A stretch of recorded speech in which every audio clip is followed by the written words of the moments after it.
has toppled the Prime Minister, left dozens of people dead, and has also sent the army onto the streets in reaction, of course.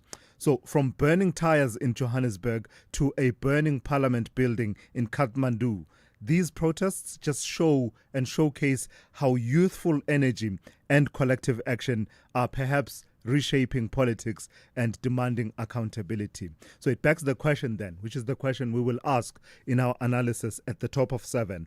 Are protests the ultimate democratic safety valve when governments fail to listen? That is really the essence of the question we are seeking to tease out at the top of 7 with my guest, Professor Luke Sinwell, who is an associate professor in the sociology department at the University of Johannesburg. So look out for that conversation, a bit of analysis about the role of protests in democratic hygiene.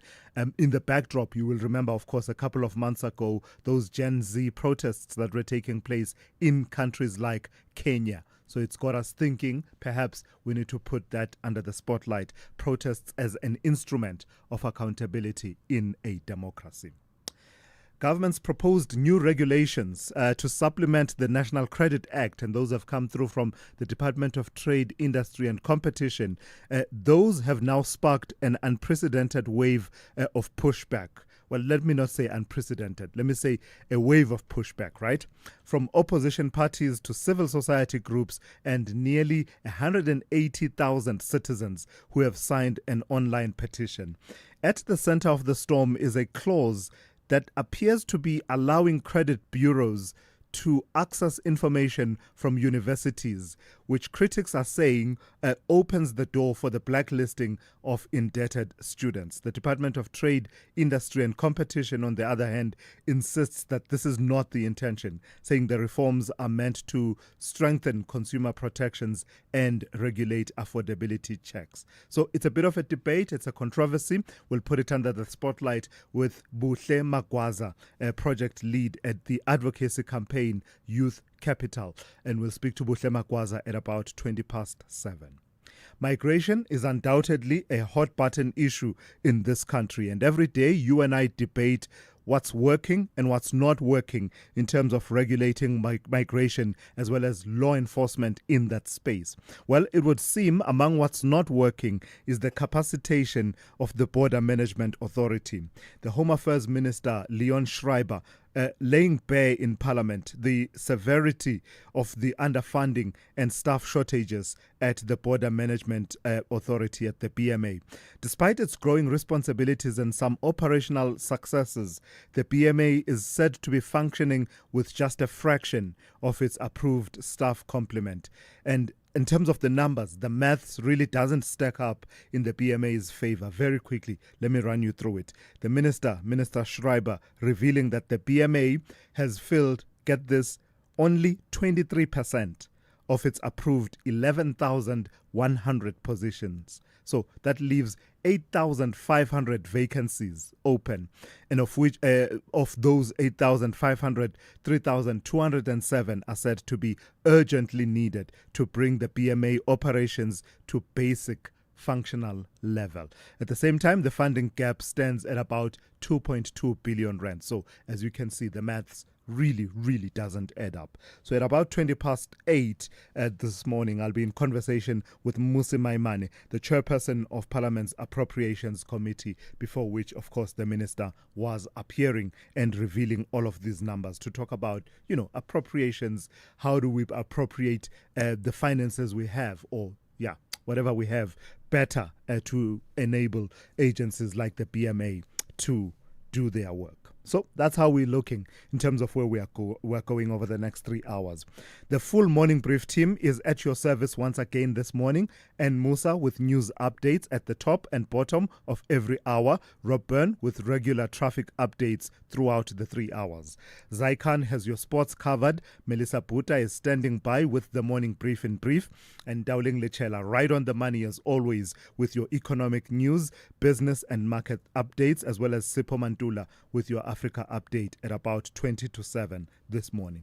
Let's have a conversation throughout the 3 hours. Do call me 086 000 2032, or send me a WhatsApp voice note and I'll take that as well as some of your messages on 061 410 4107. Let's get the Thursday edition of the Morning Brief underway. Lina I'm from Mamelodi Sundowns captain. I'm a sports analyst la go SABC Sport. When I'm home, I try by all means to practice cooking. My favorite home cooked meal, I'll go for pap and masonja because I can prepare that with easy. What do I normally get up to when I get a moment to myself? I would easily, play my guitar. I try to practice a lot of Tracy Chapman. My favorite foreign language is French. Bonjour, comment ça va? So if I didn't play full football, I think I was gonna be a baseball player. What do I like about SABC Sport is the fact that we given an opportunity to educate. Catch the exciting Diski analysis by Sompo Long Range Kekana on match days live on Latuma. Proudly brought to you by SABC Sport. For the love of the game.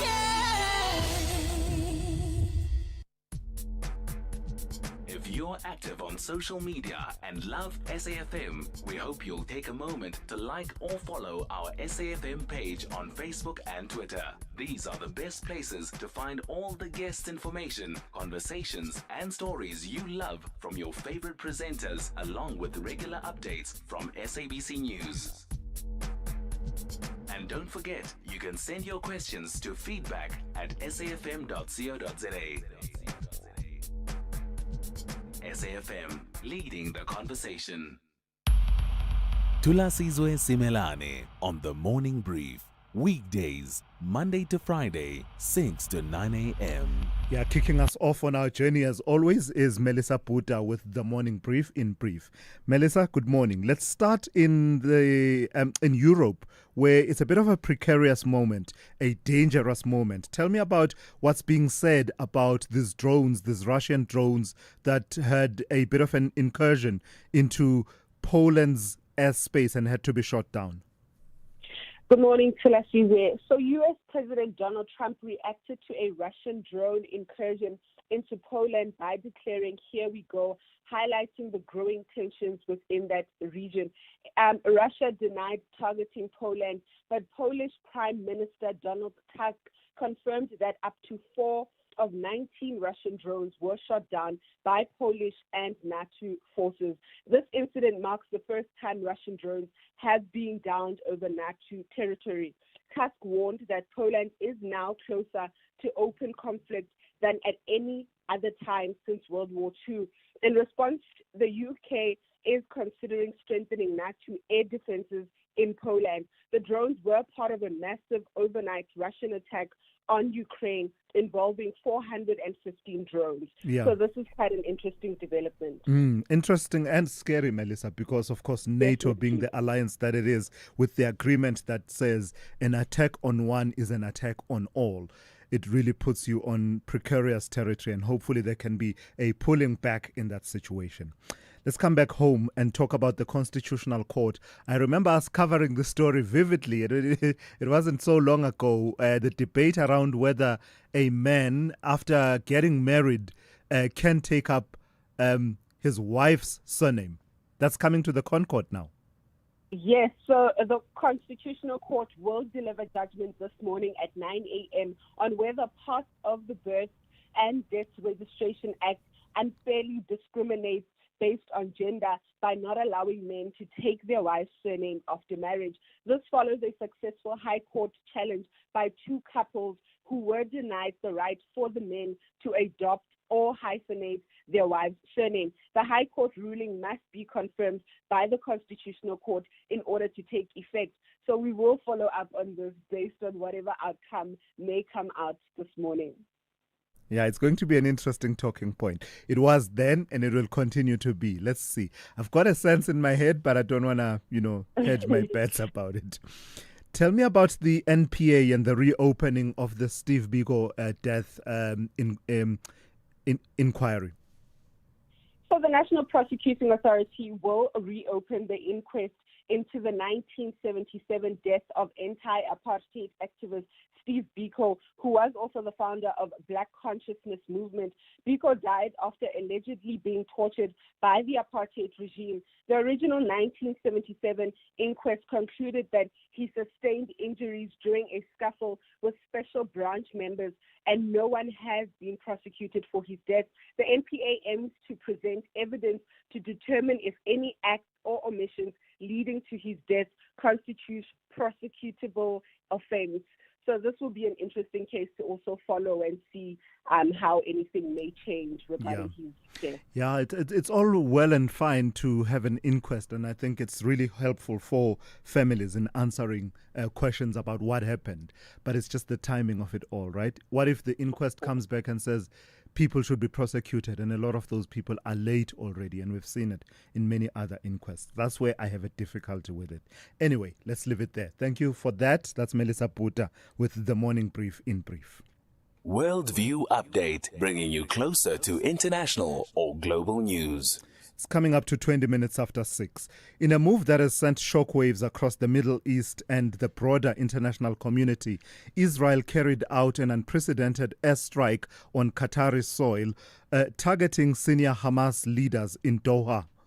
The attack, which killed 5 Hamas members and a Qatari security officer, drew immediate and near universal condemnation. Among the voices condemning the assault is South Africa, which joined a growing chorus of nations decrying Israel's action as a violation of international law, territorial sovereignty, and diplomatic norms. Let's speak to Dr. Kingsley Makubela, risk analyst, former diplomat, and a public relations executive. Doc, good morning and thank you for your time. What about this assault and this attack happening on Qatari soil makes it unprecedented and makes it stand out such that it's near universal condemnation?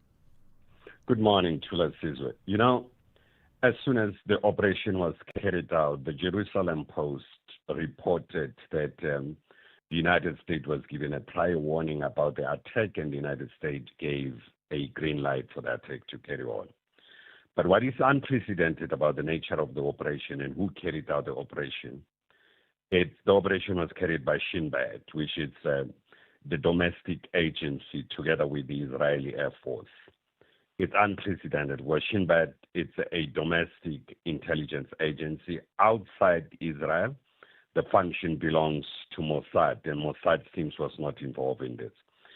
But, you know, for the United States to attack these targets in Doha, for Israel to attack these targets in Doha, would have had definitely informed the United States, because the United States is the biggest military contingency in Qatar, and the United States would have seen this jets approaching Qatar. So it raises a serious question about the relevance and the importance of the United States in Qatar. So that's one big problem that it has created. And just say a bit more about that problem, the problem that it creates for the U.S. The Trump administration loathes to criticize many of the actions that Israel has taken over the last year or so in various countries, be it in Iran, be it in Lebanon, in Syria and other countries, in Yemen. What kind of a position does this put the U.S. president and the U.S. administration? For instance, Donald Trump's reaction to this has been to say he is, quote unquote, not thrilled, but not out and out condemnation. You know, Thulasizwe, the United States initially, the White House issued out a statement that Steve Witkoff informed Qatari authority beforehand that there's going to be this kind of an operation. The Qataris immediately said there was no such. The information during the course of yesterday, particularly late in the afternoon, started to change. The narrative was now that the Qataris were informed while the operation is underway. So the question of trust between the United States and the Qataris has seriously come into effect and come into spotlight, not with the Qataris only, but around the world, the Arab world, where the United States is providing some level of protection and a military presence. They're going to ask the relevance and the importance and the trust that they should rely on the Americans. That has created a huge public relation nightmare for the United States. And talk about the role of Qatar for me, please, because Qatar has been one of the main mediators, right, in the conflict in Gaza and trying to negotiate a ceasefire. What are the implications thereof if they've been drawn into this situation in this kind of way? Thulasizwe, mediators in any conflict are given absolute protection by both disputants, and Qatar has played a very important role in mediation of major conflicts, including the Taliban and so on. So you are likely to see some level of reluctance from the Qatari side to continue with this role, because they should have absolute immunity from both the disputant. But it shows that Israel has no limit in terms of carrying out military operation, has no respect for territorial integrity, which Israel keeps on saying up to now, that terrorists will not have any form of protection anywhere. Sometimes in 2023, Thulasizwe, the then head of Shin Bet, Renon Bar, issued out a statement that Israel will pursue terrorist leaders wherever they are, referring to Hamas. And this has come to fruition. It has raised serious credibility as to what extent can the American control the quest for Israel to carry out this operation with impunity. It has drawn a lot of condemnation from the West. You may have seen yesterday that the president of Israel, Herzog, has visited number 10 Downing Street. I think that's part of the management of the damage. And given the build-up to Thulasizwe, to the United Nations the General Assembly, where the focus is going to be around the recognition of the Palestinian state. So it has really created a big dilemma for the United States to manage those issues, because the U.S. is very much opposed to this unilateral recognition. Not to mention the pressure within the Republican Party itself, within the, even among the MAGA movement, those that support Donald Trump, some of them beginning to say, when do you start, holding Israel to account? All right, let me thank you for that. Dr. Kingsley Makubela, who is risk analyst, former diplomat, and a public relations executive. Thulasizwe Simelane on SAFM. All right, let's get straight to Zai is in studio. My apologies. I will try and see what I can do with your weather. The day off seems to have thrown me off for a bit. We'll see if we can come back to it. Zai, let's talk. South Africa beating England by 14 runs as rain wreaked havoc. We have a bit of a weather report there. The rain you're making up for the weather that I skipped. Yeah. Good on you. The rain, it thought it could steal the show. But I think South Africa, we have a way of reminding everyone that we can dance, whether it's rain, storm, or a drizzle. We opened our T20 series in Cardiff with a win by 14 runs, and this under the DLS method after persistent showers cut South Africa's innings to 7.5 overs. Aidan Markram led the charge with 28 of 14, while Deval Brevis and Donovan Ferreira, they struck cameos. England were set 69 to win from just 5 overs, but they fell short, finishing 54 for 5 despite 25 from Jos Buttler. Marco Jansen and Corbin Bosch each grabbed 2 wickets, helping the Proteas hold on and take the series lead. The second match is in Manchester tomorrow. On to soccer, and Orlando Pirates utility player Bandile Shandu says everyone at the club is giving their all to make sure they win their 4th MTN8 title on the trot when they face Stellenbosch, and that's in the final at Mbombela Stadium Saturday 6 p.m. Now Bucks won 3-1 against Stellies to lift the trophy last year under coach Jose Rivero. Now the new Bucks coach Abdusalam Wadu aims to bag his first trophy at the club after replacing Rivero, who won the last 3 MTN8 editions. On to athletics, and Athletics South Africa confirming the withdrawal of sprinter Bayanda Walaza from the national team for the World Athletics Championships in Tokyo, scheduled from the 13th to the 21st of September. Following a comprehensive medical evaluation, ASA has determined that Walaza's hamstring injury, sustained during his race at the Diamond League final in Zurich, Switzerland last month, will prevent him from participating in the championships. In the meantime, South Africa's sprint king Akani Simbine has declared himself ready for the biggest weekend of his career at the upcoming World Athletics Championships in Tokyo. Now, since turning professional in 2012, Simbine has yet to win an individual outdoor medal at a major international championship and is determined to change that. Now, speaking to SABC Sport, the three-time World Championship finalist says he's preparing for the challenge in the men's 100 meters on Saturday and progressing to the semi-finals and finals. Yeah, man, I think the last race has given me the confidence also to go into this weekend, and also the training has done that as well. So I'm very happy with where we're at right now, very happy with what we have done in the last few days as well. So yeah, confidence is on a high, confidence is good going into the weekend, and I'm looking forward to it. Let's go to cycling news. Italy's Giulio Pellizzari powered away from a small group of riders, and that was in the final kilometers. That's on the climb to finish and win stage 17 of the Vuelta a España yesterday, with Jonas Vingegaard increasing his overall lead, and that was by 2 seconds. The Red Bull Bora Hansgrohe rider Pellizzari attacked with 3.5 kilometers left of the 143.2 kilometer ride and finishing at the Category 1 climb. He came in 16 seconds ahead of Britain's Tom Pidcock and Australian Jay Hindley in third. Now, Jonas Vingegaard was next over the line, 2 seconds ahead of his closest general classification rival, João Almeida. The Dane holds a 50-second lead, with Pidcock almost 2.5 minutes down on the red jersey in third. And that's your sport on the Morning Brief. We'll cycle back, top of the hour. I'm Zai Khan. Good morning, I'm Anne Musa. In the headlines, the ad hoc committee established to investigate allegations made by KwaZulu-Natal Police Commissioner Nhlanhla Mkhwanazi has resolved not to subpoena him to appear before it, after it emerged that Mkhwanazi informed the committee evidence leaders that he can only make it after the 22nd of this month. A firearm allegedly used in 2 of the 3 double murders in Kraaifontein in Cape Town has been found in the possession of 3 foreign nationals in a spaza shop in the area. National Police Commissioner General Fani Masimula says the foreign nationals have been arrested for the illegal possession of a firearm and ammunition.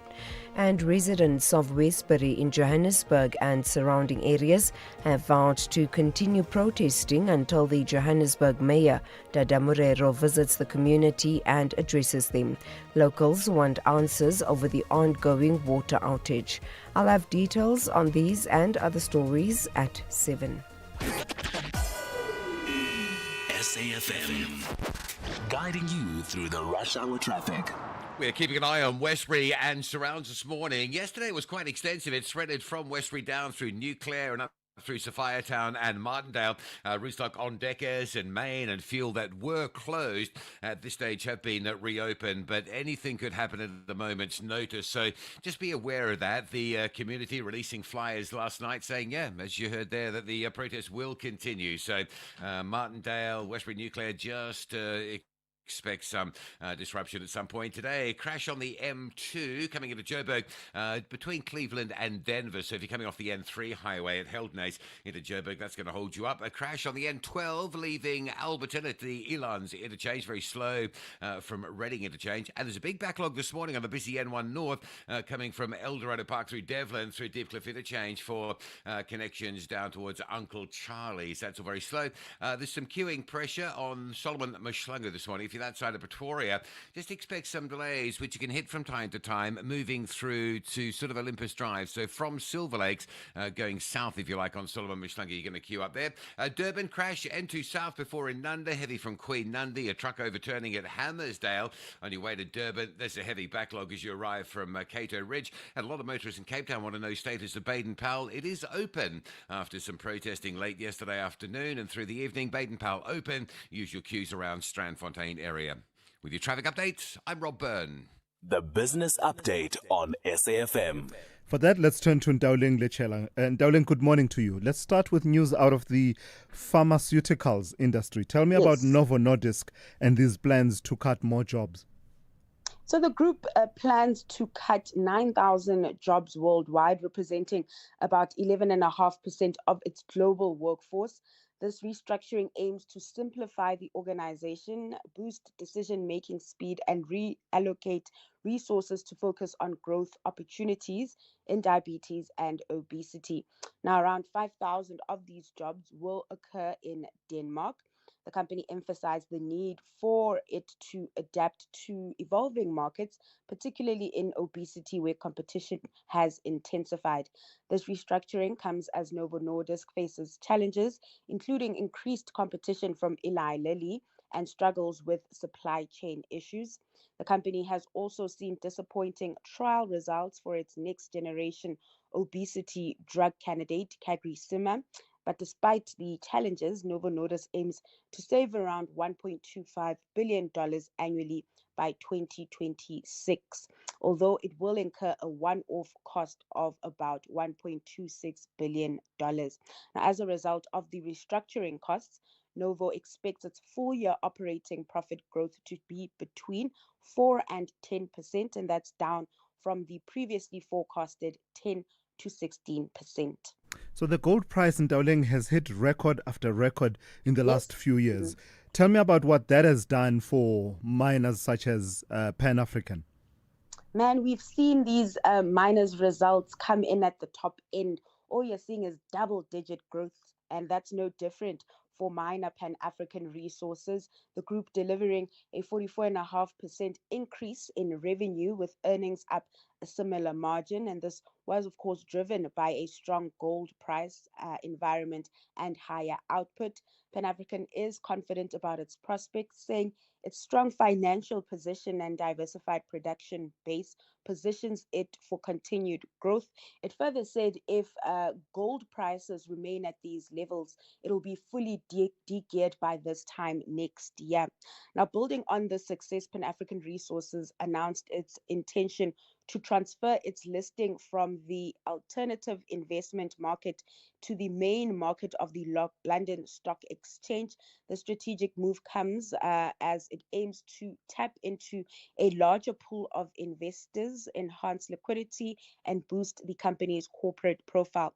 According to CEO Cobus Lutz, the listing upgrade will support its ambitions growth strategy, and the transition expected to occur before the end of the year is subject to regulatory approvals. Now, this doesn't do anything to its listing on the JSE. That will still be kept. It's just basically upgrading from the smaller exchange in London to the main market there. All right. Recap for us how we closed yesterday and how we've opened in Asia this morning. Yeah, looking at what happened overnight, stateside markets were mostly in the green, with traders digesting the cooler than expected producer prices numbers, which further gives the Fed room to cut rates next week. The S&P 500 led the gains there, up 0.3%. It was also a mixed picture back at home, with the all-share closing 0.35% higher, mainly on the back of gains in the Resources 10 complex. However, those gains were capped as industrials and financials were in the red. Some strength coming through this morning in currency markets, this as heightened Fed bets slowed the dollar down, which fueled the rand. It's currently sitting at 17.49 to the greenback. Oil in the meantime range bound, not much action playing out there. Brent is sitting just above $67 per barrel.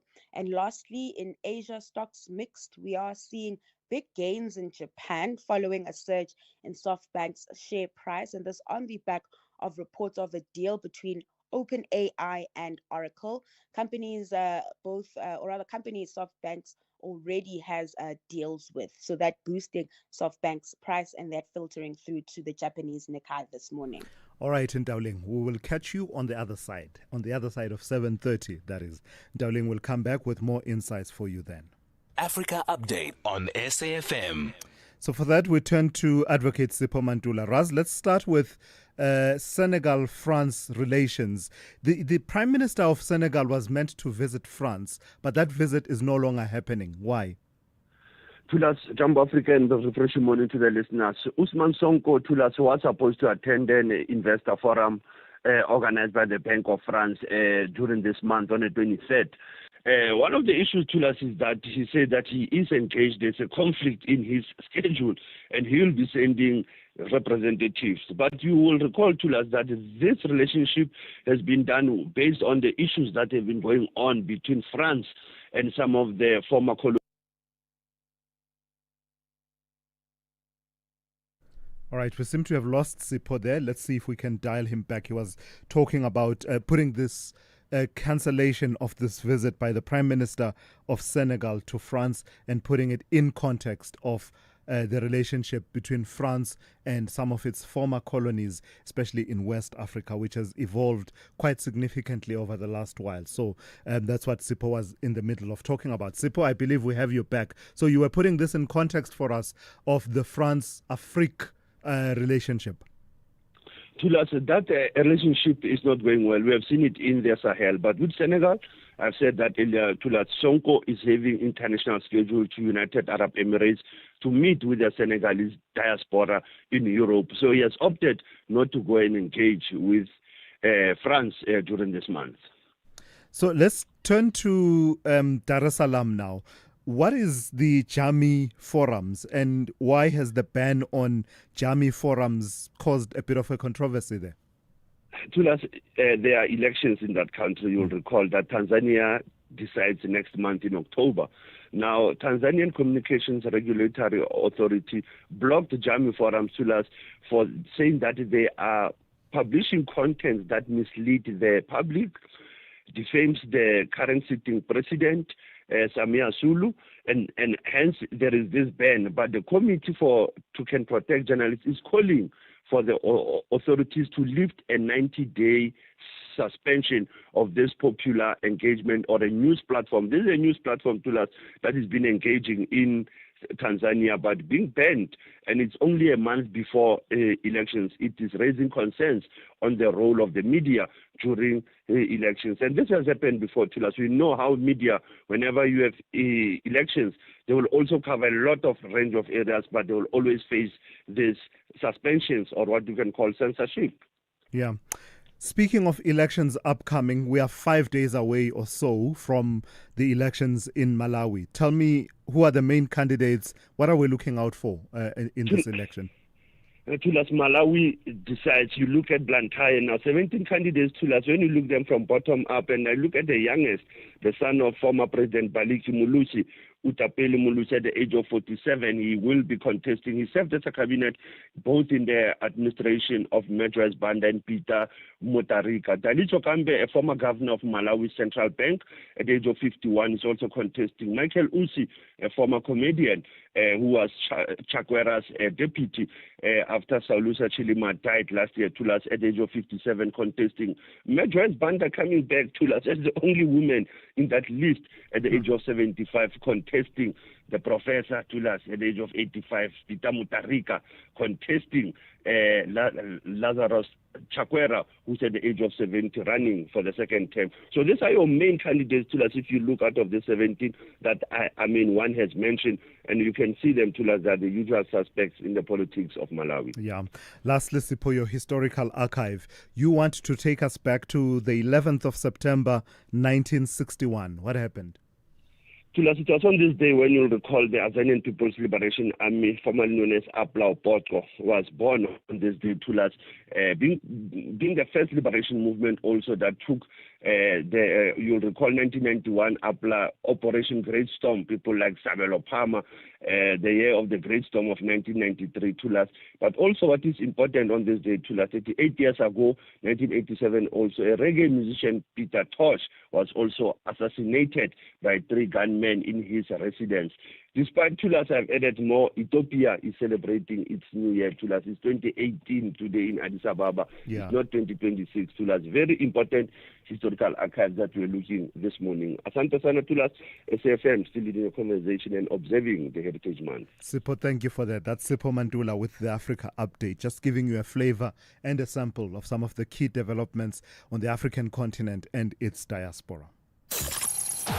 I'm Andile Ncube umzilankathi siqongo sinoJoji intombi eyazi ngizala ke suka le emzimkhulu egugweni ila ke inkaba yasala khona. Your son got a star on his forehead, brightens your every mood when you get as old as I am. What do I like about Mzansi or love? You know, it's home. Beyond football, I enjoy cricket. You know, or Andile ngesixhosa go Ace Mabheka. You know, my favorite nickname of all time, like Captain Yama 2000. In everything we do, just like the African continent is the beginnings of life, right? Just like women are the beginnings of life. The SABC and SABC Sport is exactly that. Catch Andile, Captain Yama 2000 Ncube on match days, live on Latuma. Proudly brought to you by SABC Sport. For the love of the game. Keeping your family healthy this winter can feel like a daunting task. Try the Lung Shield range. It includes capsules to support healthy lungs and immunity, a syrup for kids that supports the immune system and promotes lung health, and an effervescent with 13 essential ingredients to optimize immune function. Put your family's health first this winter with the Lung Shield range. Available without a prescription at leading pharmacies. Lung Shield, prescribed by doctors, recommended by pharmacists. Across South Africa, online and on radio. SAFM, let's talk. 16 minutes to 7. MPs have expressed deep concern over a sharp rise in unnatural deaths in correctional facilities, with a shocking 30% increase recorded over the past 3 years. In a parliamentary briefing on Tuesday, the Department of Correctional Services revealing that 152 confirmed unnatural deaths occurred in custody since 2022, alongside 422 deaths still under investigation. The causes, ranging from suicide and homicide to substance abuse, have brought to light systemic failures in prison oversight, staff accountability, and inmate mental health support. Let's speak to Khomotso Ramolobeng, who is chairperson of Parliament's Portfolio Committee on Correctional Services. Good morning to you, and thank you for your time. From the briefing that you received, as well as probing questions and trying to understand the full extent and contours of the problem, what's killing our prisoners? Good morning to Thulasizwe, and good morning to the listeners at home, and thanks once again for having me. You captured correctly the stats that were received on Tuesday, and amongst those stats, as you have indicated, it's unnatural death, which some are allegedly due to the hands of officials who would be using maximum force, and then others would be natural death due to illnesses or complications that inmates would have, homicide, suicide, and so forth and so on. But the worrying factor that the Portfolio Committee would have raised and cautioned the department on is those that are known cases of death until today are still under investigations, which was a worrying point for us. But unfortunately, we couldn't conclude on the Portfolio Committee due to pressing time because we needed to be in the House. The President was responding to questions. Yeah. So once the investigations has concluded, we will resume that meeting to finalize on the investigation on Goodwood and Otter, and including on those unnatural, not natural deaths, but unknown deaths that the department has reported on. In fact, say a bit more for me on that, Chairperson, because that stat actually jumped out at me. Because if you are talking 1,718 total inmate deaths between 2022 2023 and 2024-2025, so 1,700, to have 422 of those still under investigation, undetermined whether they were natural or unnatural. That jumped out at me. What concerns you about that number? It's unbecoming. It's not a normal thing. Between me and you, we know that once there is a death that would have occurred, and if doctors are not pleased on what might be the cause, there's an autopsy that gets to be requested, and the autopsy would reveal what would be the cause of death or what would have caused initially the death. And I would make an example with this instance with the issue of Mangaung. When an inmate in Pom Kumbeni succumbed, he had issues of, he was asthmatic and all that. But when the doctor examined him and declared his death, he realized that the causes of death might be different from his illnesses. Then he requested an autopsy to be done on him. And then he realized after when he received the report that the cause of death is due to blunt forces that were used on him, and also he was pepper sprayed. But officials would have indicated when they took the inmate to a doctor allegedly that he just collapsed and so forth. Nothing has happened. But the doctor, through requesting of autopsy and further investigation, then those investigations and reports on autopsy revealed that a blunt force was used on the inmate, and which made him to collapse and succumb to injuries. So, which makes us to have concern and worries that that 400 number is not being tampered with. The reason it's still unknown to date. Is it not some of the cover-ups that officials are doing in some of these incidents that are occurring in correctional facilities? Lastly, so we have requested them to bring a report before the portfolio committee. It can be from 2022 to 2025. You still have an unknown death. It's not possible. Lastly, and very quickly, what's your sense of accountability for officials?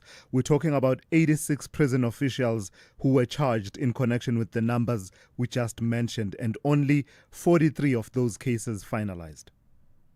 There is 43 that is still pending, and the 43 that is finalized are still those who received written warning, which portfolio committee members expressed their dismay on it, to say, how do you have someone given a written warning when they would have allegedly killed an inmate? That's homicide, so how do you get... But we didn't get into detail or at length on that because we were still shocked on the number of stats and the report we're getting on the Otoran and Goodwood and Mangaung and Kimberley in particular. Yes, so we were just getting in details of the report, so we couldn't deal entirely in detail with also the issues of suspensions and those who would have gone that disciplinary process. But once we would receive that finalized report on the 4 centers, including those unknown death cases, then we'll be able to resume our portfolio committee meeting and conclude on it. Perhaps then we'll have a view and share light on what would be the portfolio's view on that matters of those who would have gotten who got away with written warnings. All right, thank you for that. That's Khomotso Ramolobeng, who is chairperson of Parliament's Portfolio Committee on Correctional Services. SAFM, guiding you through the rush hour traffic. Good morning. Quite busy in the south of Joburg this morning. Got big queues on the N1. This is from the Potch Highway coming up through Eldo's, Devlin, down through Deercliff towards Uncle Charlie's. That's jam-packed today. Crash on the N12 moving out of Alberton towards Germiston. That collision at the N3 Ilan's interchange. And that's quite heavy back through Trekker Road. Big traffic on the M2. You might want to avoid this one this morning. Turning off the N3 in towards Denver. So really heavy from Heldon through Cleveland down towards Denver. You're going to be asked to sit there this morning. Also Solomon Mashlugu in Pretoria East Side coming from Silver Lakes. There's a really big queue which you sit in from time to time. You'll know what's going on there down at Olympus Drive. It's one of those mornings.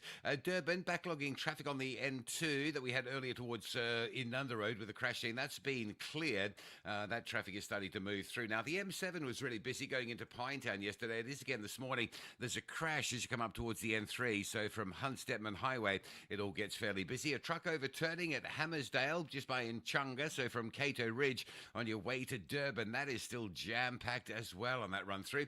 And Cape Town, the R300 under a bit of pressure. I think it's a felt fire with smoke burning or smoke bellowing across the highway between Stellenbosch Arterial and Van Riebeeck Road. So coming up from Delft, quite a backlog of traffic R300 North and Marine Drive worth a mention. It's queuing early this morning as you come through to Racecourse Road. That's through Sunset Beach, and then again big queues down towards the Lagoon Beach Boundary Road junction. Rob Byrne, SAFM Traffic.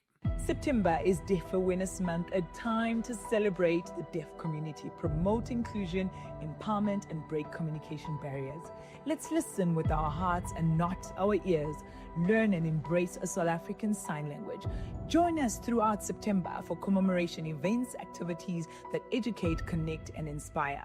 Visit our website, foundationnima.org, for more information. This is an SABC-supported initiative.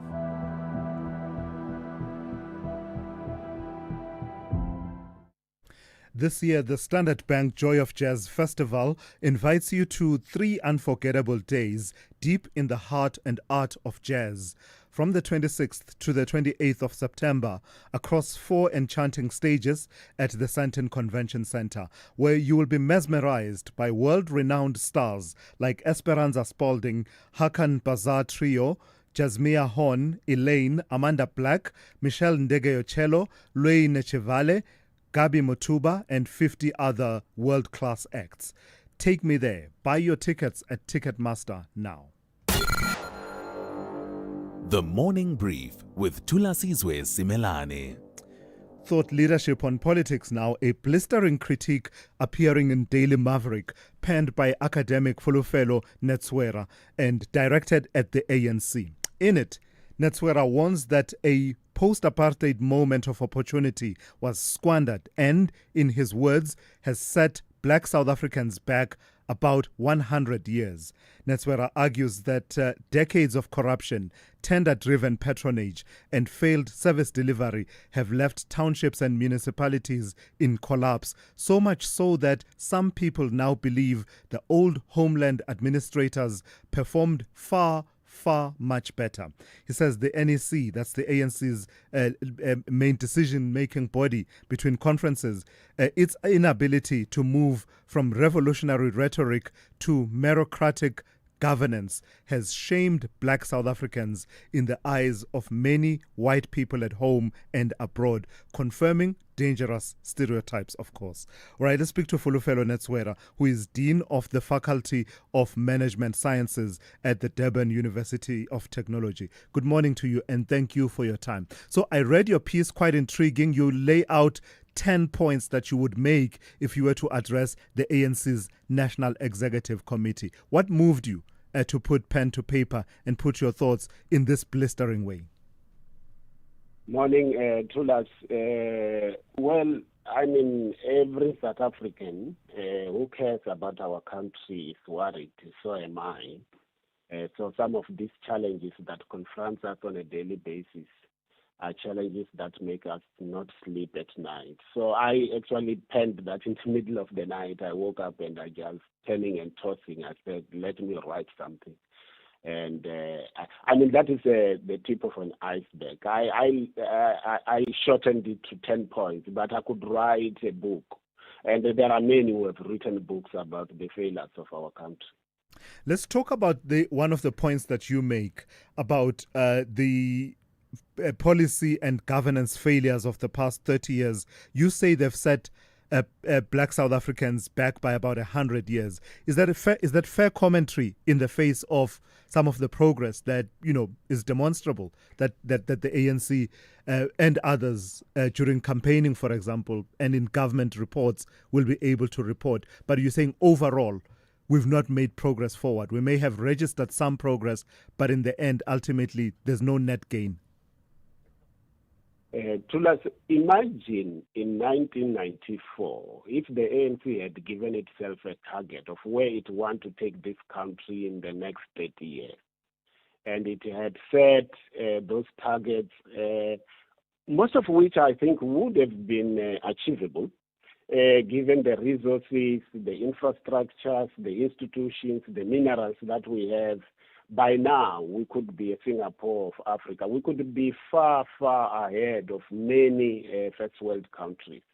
As Thabo Mbeki had said at one stage, South Africa is a country of the first and the third world. We could have taken the third world into the first world, but it looks like we've dragged the first world of South Africa into the third world. And cities like Johannesburg and almost all our towns all across the country are now derelict. Everybody's abandoning and running away. the sea was running all over the street. We could now have a sovereign fund, like Norway and many other countries. But instead, we are running a debt of 6 trillion. And it is assumed that on a daily basis, we are paying almost 1.6 billion towards our debt. So, it's really shocking. When Thabo Mbeki left in 2008, we had a surplus, a budget surplus. Currently, our is 75% of our GDP. It's really shocking where we are going. And I wonder where we will end up in the next 5 years if we continue like this. I suspect you might face a bit of a criticism that says, and I think, let me put it to you, that says you evince a degree of Bantustan nostalgia and peddling of dangerous tropes, apartheid tropes, racist tropes, and the likes in the two statements. The one that talks about homeland administrators having performed far, far better, and the second statement that you make about the ANC shaming black people in the eyes of many white people here at home and abroad. Respond to that, because I do anticipate you might face that criticism. I expect that criticism, but I expect criticism overall, because I don't think there will be any appreciation of any criticism. In any case, if you were to talk to those who come from Mahikeng, they will tell you that town, and I know it too. I've been to Mahikeng early 90s, and it was one of the best towns, run towns. Today, you need a four-wheel car to run around that small town. It's derelict to the last degree, bizarre everywhere. We can't glorify apartheid, and we don't want to do that. But we also don't want to say to South Africans that we must blame everything that happens in South Africa. We should blame it on apartheid. No, we should do away with blaming apartheid, and we should look forward. There comes a time in a nation when you look forward and not backward. I don't think we should be looking backward and have our rear back window being the biggest window. Our biggest window should be the window that takes us forward, and we are not doing that at the moment. Therefore, we are not able to develop this country. There are no targets, tangible targets. Nobody can tell you now in the ANC where we are going and what we are going to achieve in the next 5 years. No one, not a single individual. If you take 5 ANC leaders and put them in front of you, they will tell you different stories about where we are going. It's very, very sad.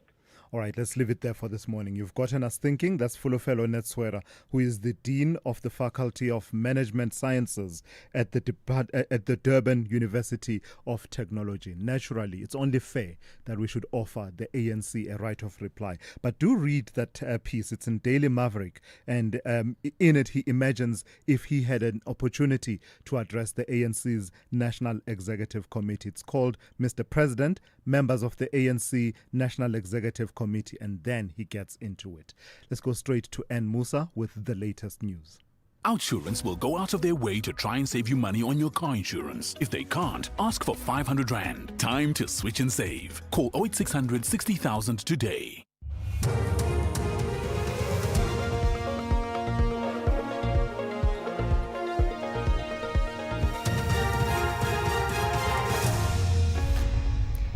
In our top stories, ad hoc committee will not subpoena Mkhwanazi to appear, and Westbury residents vow to continue protests over water interruptions. Good morning. The ad hoc committee established to investigate allegations by KwaZulu-Natal Police Commissioner Nhlanhla Mkhwanazi has resolved not to subpoena him to appear before it. This after it emerged Mkhwanazi had informed the committee evidence leaders that he can only make it after the 22nd of this month.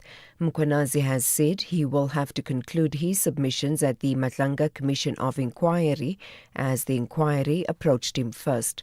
They are investigating allegations of criminality, police interference and corruption in the criminal justice system made by Mkhwanazi.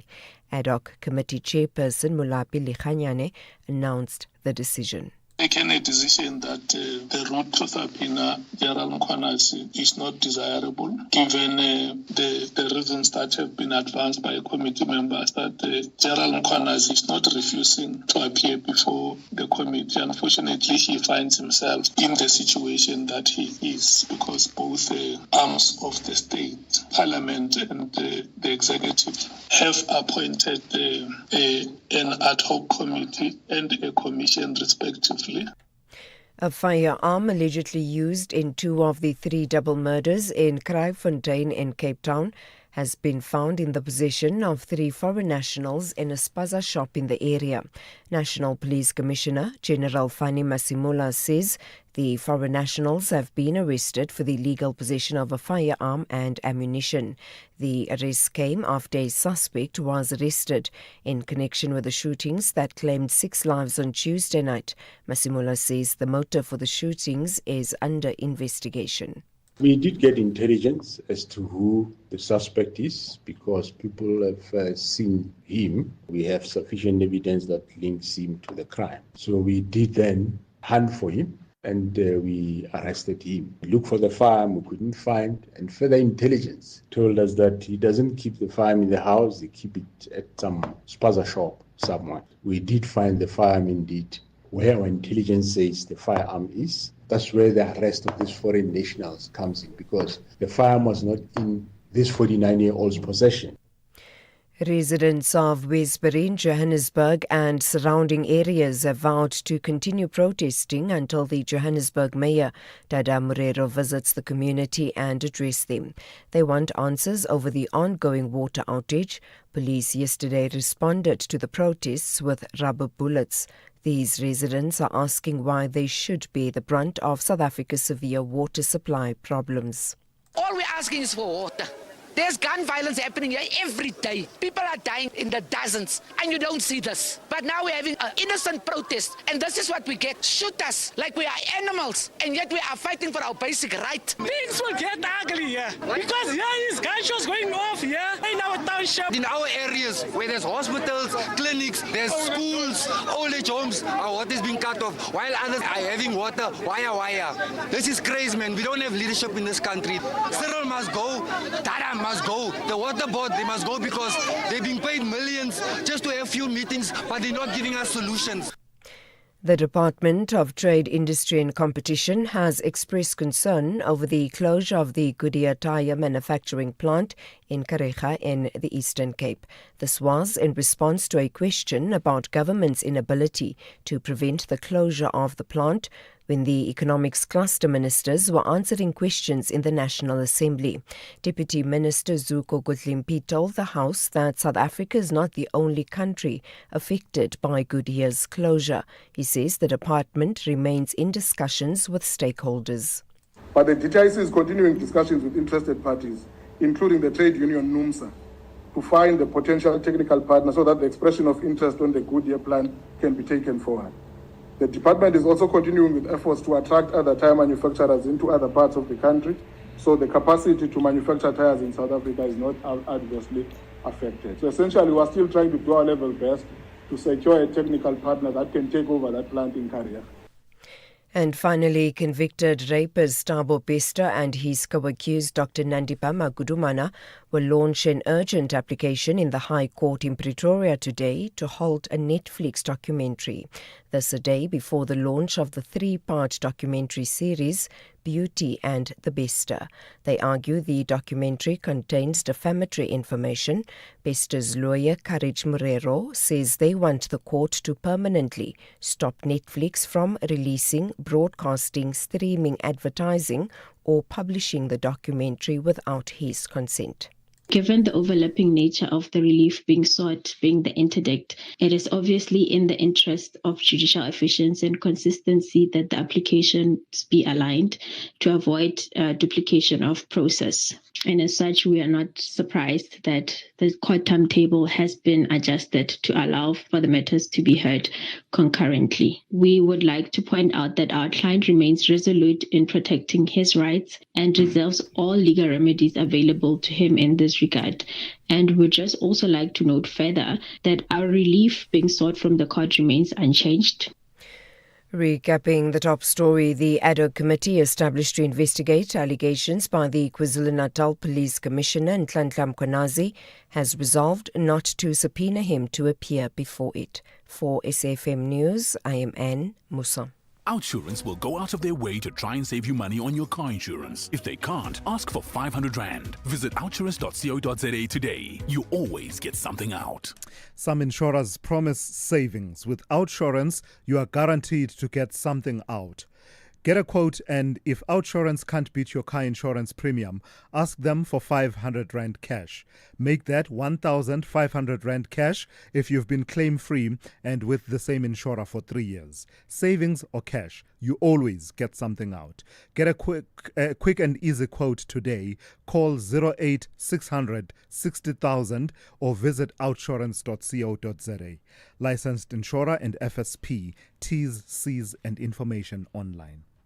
Very good morning to you in your SFM Sports Headlines cricket action. The Proteas beating England in a rain-shortened thriller. And we also have athletics. Ankari Simbine declaring himself ready for his biggest weekend in Tokyo. Details just before 7:30.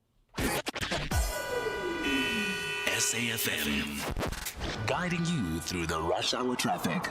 Good morning into Joburg. We go very slowly on the M2 this morning, coming off the N3 Heldene interchange, making your way through Cleveland towards Denver. If you're Joburg bound and you've got the option to turn off that N3 onto the M2, you may want to take an alternative route this morning and avoid that. A crash on the Mike 1 going north near Glenhove Road. Quite a heavy backlog from Parktown as you line up towards Santon. Crash on the N12 at Ilan's interchange. Very slow coming across from Reading interchange on the N12 up to the N3. And very heavy this morning out of Lenasia, Eldorado Park, the N1 queuing from Potch Highway through Deepcliff down towards Uncle Charlie's. Pretoria East Solomon Mashlangu driving westbound, if you like, away from Silver Lakes. Big queues towards Olympus Drive. That's another good one to avoid. Truck crash at Hammersdale. If you're on the N3 going down to Durban, you'll get past Cato Ridge and then you'll hit a reasonably heavy queue to get past that one. And Cape Town queuing pressure on the R300. Looks like something's happened just after Stellenbosch Arterial Road. Quite a heavy backlog coming through from the Delft side. With your traffic updates, I'm Rob Byrne.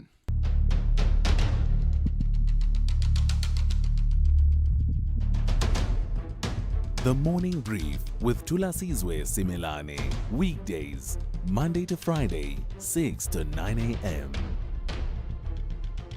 The Morning Brief with Thulasizwe Simelane. Weekdays, Monday to Friday, 6 to 9 a.m. 10 minutes after 7. Let's get into it. The second hour of the Morning Brief on this Thursday. It is absolutely great to be in your company this morning. Among some of what we will cover in this hour, we'll talk about the role of protests as a mechanism, as a stopgap and a backstop, not stopgap, backstop. When accountability seems to be failing. We've seen quite a number of interesting protests, interesting in the sense of their implications for democracy in various countries. Remember the Gen Z-led protests in Kenya of a few months ago. We've seen that playing itself out as well in Nepal, in Kathmandu. But also here at home, you do see protests from time to time, such as the ones you are seeing in areas such as Westbury and Coronationville. It seems to me that many of our protests are about what we would call bread and butter issues, the basics, right? About water, electricity, a road that needs to be constructed, etc. So we'll talk about the value of protests in ensuring democratic hygiene, and we'll be speaking to Professor Luke Sinwell, Associate Professor in the Sociology Department at the University of Johannesburg. So that's the first conversation we will have, and immediately after that we will talk about the proposed regulations that the Minister of Trade, Industry and Competition, Pak Stau, has put out to try and enhance the implementation of the National Credit Act. That has not gone down well with many people in politics, civil society, including an online petition that has garnered nearly 180,000 signatures of citizens who are opposed to this. At the core of the contention is a clause in those regulations that appears to open the door for credit bureaus to obtain information from institutions of higher education such as universities. And the concern there, really put crudely, is that many are concerned that this opens the door for the blacklisting, quote unquote, blacklisting of indebted students, and put against the context in which many graduates find themselves unemployed. You can imagine then the levels of concern that has raised. I'll be speaking to Buhle Magwaza at about 7:20, who's Buhle Magwaza is project lead at the advocacy campaign Youth Capital. Weigh in on these and other stories that may be exercising your mind. I'll take your calls if you call me on 086 000 2032, or if you send me a WhatsApp voice note on 061 410 4107. Let's get into it then. The second hour of the Thursday edition of the Morning Brief is underway. Who's behind the mask? A singing pineapple? A disco dancing dokolosh? It can only mean one thing. It's the Masked Singer US Season 9, the only show where celebrities hide behind wild costumes and even wilder vocals. Is that Beyonce? No, it's your dentist dressed as a giant taco. Unmask the madness, the mystery and the mayhem, Saturdays at 6:30 p.m. on S3. S3's got the masks, the music, and maybe your favorite celeb in a flamingo suit. Don't miss it. Vinnakussen have a big appetite for victory, but the Eagles are in a good mood to fly high with 3 essential points. This is the Bundesliga. Football as it's meant to be. Catch Bayer Leverkusen versus Eintracht Frankfurt this Friday, 12 September at 8:30 p.m. live on SABC Sport on TTT Channel 4 and everywhere for everyone, always on SABC Plus. Proudly brought to you by SABC Sport. For the love of the game. The SABC is proud to partner with Africa's biggest marketing conference, the Nedbank IMC. One day, 25 top speakers, including 6 global keynotes. The theme this year is Marketing is Business, and everyone in the business of communication should be there. The conference is taking place on the 18th of September, in person in Johannesburg or online. Book now at imcconference.com. Marketing is business. If we have rights, shouldn't we also have opinions? SAFM, leading the conversations that move us. All right, 15 minutes after 7. Let's start with this story. Government's proposed new regulations to supplement the National Credit Act have sparked a wave of pushback from opposition parties to civil society groups and nearly 180,000 citizens who have signed an online petition. At the center of the storm is a clause that would allow credit bureaus to access information from universities, which critics say opens the door to the blacklisting of indebted students. The Department of Trade, Industry and Competition insists this is not its intention, saying the reforms are meant to strengthen consumer protections and regulate affordability checks. Let's speak to Buhle Magwaza, project lead at advocacy campaign Youth Capital. Good morning to you and thank you for your time. So the Department of Trade, Industry and Competition says this is merely about strengthening consumer protections and regulating affordability checks. What about these regulations do you find problematic? Good morning. The regulations are really problematic in that in the long run, while they do enforce regulations and giving more responsibility to lenders, at the same time, they run the risk of actually disadvantaging young people, in a sense that a lot of young people in South Africa are still unemployed. We know that we have the highest rate of unemployment in South Africa. And that means that they need to tap into credit, whether to apply for jobs, whether to study further, or whether to actually make a livelihood. And many young people in South Africa who are actually unable to be absorbed by the labor market actually rely on entrepreneurship. And a small entrepreneurship or budding entrepreneurs, that means that they need to access credit to be able to actually have startup capital for their businesses.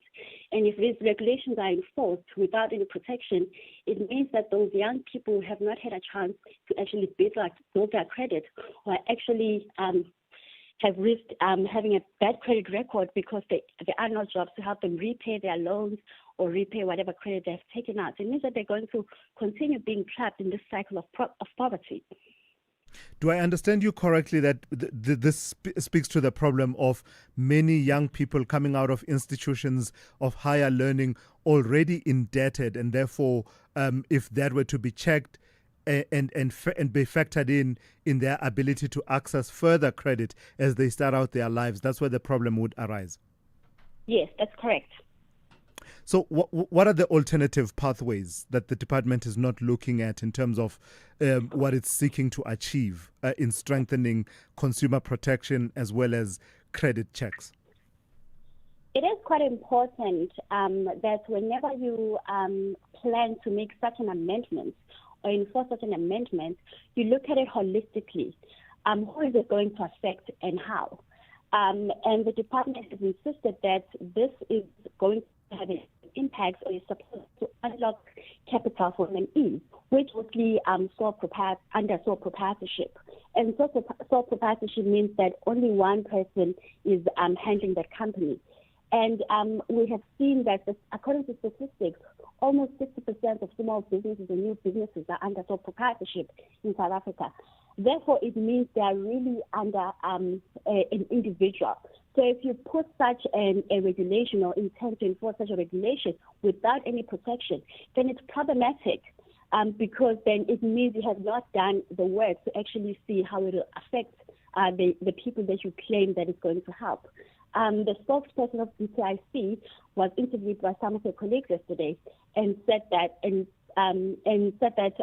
clarity and provided some clarity on the fact that it's mostly to unlock funding for SMMEs for young entrepreneurs. But when he was asked about the impact this is going to have, he then went on to say that they are still modeling the impact. So my question is, as Youth Capital, we are asking the very important question, how do you then want to hurry to enforce this regulation without actually doing the necessary work?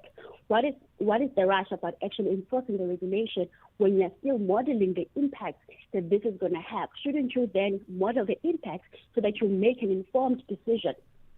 So that's a big question that we're sitting with the youth capital. And even for young people who are at school, it's been 10 years after Christmas fall, but there's still nothing that's being done about the cost of education in South Africa. Many higher education institutions are still regulating how they deal with young people not being able to pay their fees. There isn't anything that has been done by government to actually enforce or regulate this. So it's up to institutions if they feel that they need to withhold the results, and they do so. So again, we're asking, 10 years after fees must fall, nothing has been done about this very problematic high cost of education. And then now they continuing to then go ahead and say, okay, we need to add another layer of complications where young people are then risk having being decriminalized because of debt. So I imagine that, and I'm not quoting them here, we've not canvassed their thoughts, but I imagine that many in the higher education sector, in terms of management and the running of those institutions, who are concerned about the levels of indebtedness of past and present students, and especially those who've gone on to take up employment and some of their debts are not settled. Institutions such as NSFAS, I imagine that they would also be interested stakeholders in this conversation. Is there a way of having both conversations about the levels of indebtedness of students, past and present, and what the implications thereof are for the higher education system, while at the same time having the conversations that you are raising about access to credit for those who've finished their studies and are now seeking to start out in life? Sure. I think there is room for all stakeholders involved to actually come together and find a solution on the way forward.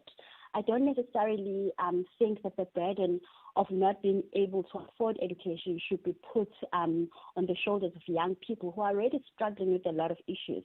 As a campaign advocating for policy change to solve unemployment, as Youth Capital, we believe that education and training should be a bridge, not necessarily a barrier. We think that to truly serve young South Africans, the credit system must balance the consumer protection with structural support. This means that they must expand public investment in higher education and training so that fewer young people are forced to actually rely on loans in the first place. We also think there's an opportunity to design repayment systems that are linked to income and employment realities, recognizing that young people often enter precarious labor markets, so they might not be able to repay the loans immediately. So then there must be some safety nets in terms of that. And also to ensure that access to debt relief mechanisms for those trapped in cycles of poverty and unemployment are there. And then there's also an opportunity to institutionalize mentorship and financial literacy to support young people who take the self-employment route. And then lastly, we need to look at creating pathways for financial rehabilitation so that a period of hardship does not permanently exclude young people from economic opportunity. So debt shouldn't be a life sentence. All right. There is room to have like a cohesive and very productive engagement with all stakeholders involved, including young people. Don't leave young people out of the rooms when you're having this discussion. Invite them in. All right, let's leave it there for this morning. Thank you for your time. Buhle Makwaza is project lead at the advocacy campaign Youth Capital. Thulasizwe Simelane on SAFM. So let's give you an update on the situation in Westbury, Coronationville. You will have seen the protests that have been unfolding with roads blocked in the last few days, as well as burning tires and clashes with police. At the heart of it are complaints about water and water disruptions in the area. Those have been niggling and persistent for quite some time now. Let's hear from Melissa Davids, who is a community leader out in Westbury, currently in a meeting, in a community meeting to try and map the way forward. Good morning to you, Melissa, and thank you for your time. I understand you are at a community meeting at the moment trying to chart the way forward. What's the sense? Do the community want to continue with the protests we are not, today? Sorry for interjecting. Good morning to Yes. you and your listeners. I'm very upset. We are not actually having a meeting. We are at the meeting point of the protest, where we were basically standing once again with so many elderly people, unarmed protesters, not causing any harm to any motorists. And the captain from POPs basically took out the pepper spray and started spraying everyone. But before all of that happened, when I came to the scene, I introduced myself and I said to them, I would like to have a word with him. And I said, I hope in return I'm not going to be shot at. And then the one big officer said to me, oh, well, if you're not going to give us a reason to do so. I said, why would I give you a reason when I come in respect? You walk away. I've asked the captain, can I have a word with you? He said, no. He then walked away from us. And that is when they went to the protesters, walked up to them, and then started pepper spraying them. I was standing on the road while talking to Noma Mbata from Izula Bantu Forum, trying to get assistance from a well-recognized organization, and the officer literally manhandled me. He grabbed me by my arm and he threw me out of the way. I can't even say he pulled me. He threw me out of the way. And as I went to him and I asked him, but why did you do that? He then proceeded and started manhandling me again. And that is when the community was going to him and saying, but why are you doing that? She didn't do anything to you. Besides, she's still on the phone. And that is when they started pepper spraying. We have a video where the captain actually said, this is how we're going to shoot them. Call back up, and in less than a minute, backup was there taking out their guns once again. I'm standing here with, how old are you, mommy?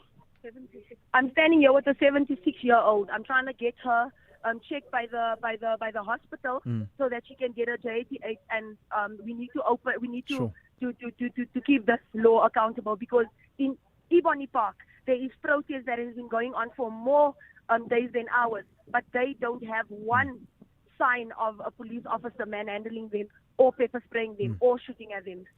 So tensions already playing themselves out, you say, Melissa, this morning. What issue are police taking with your gathering? Because you're saying you had not even started protesting.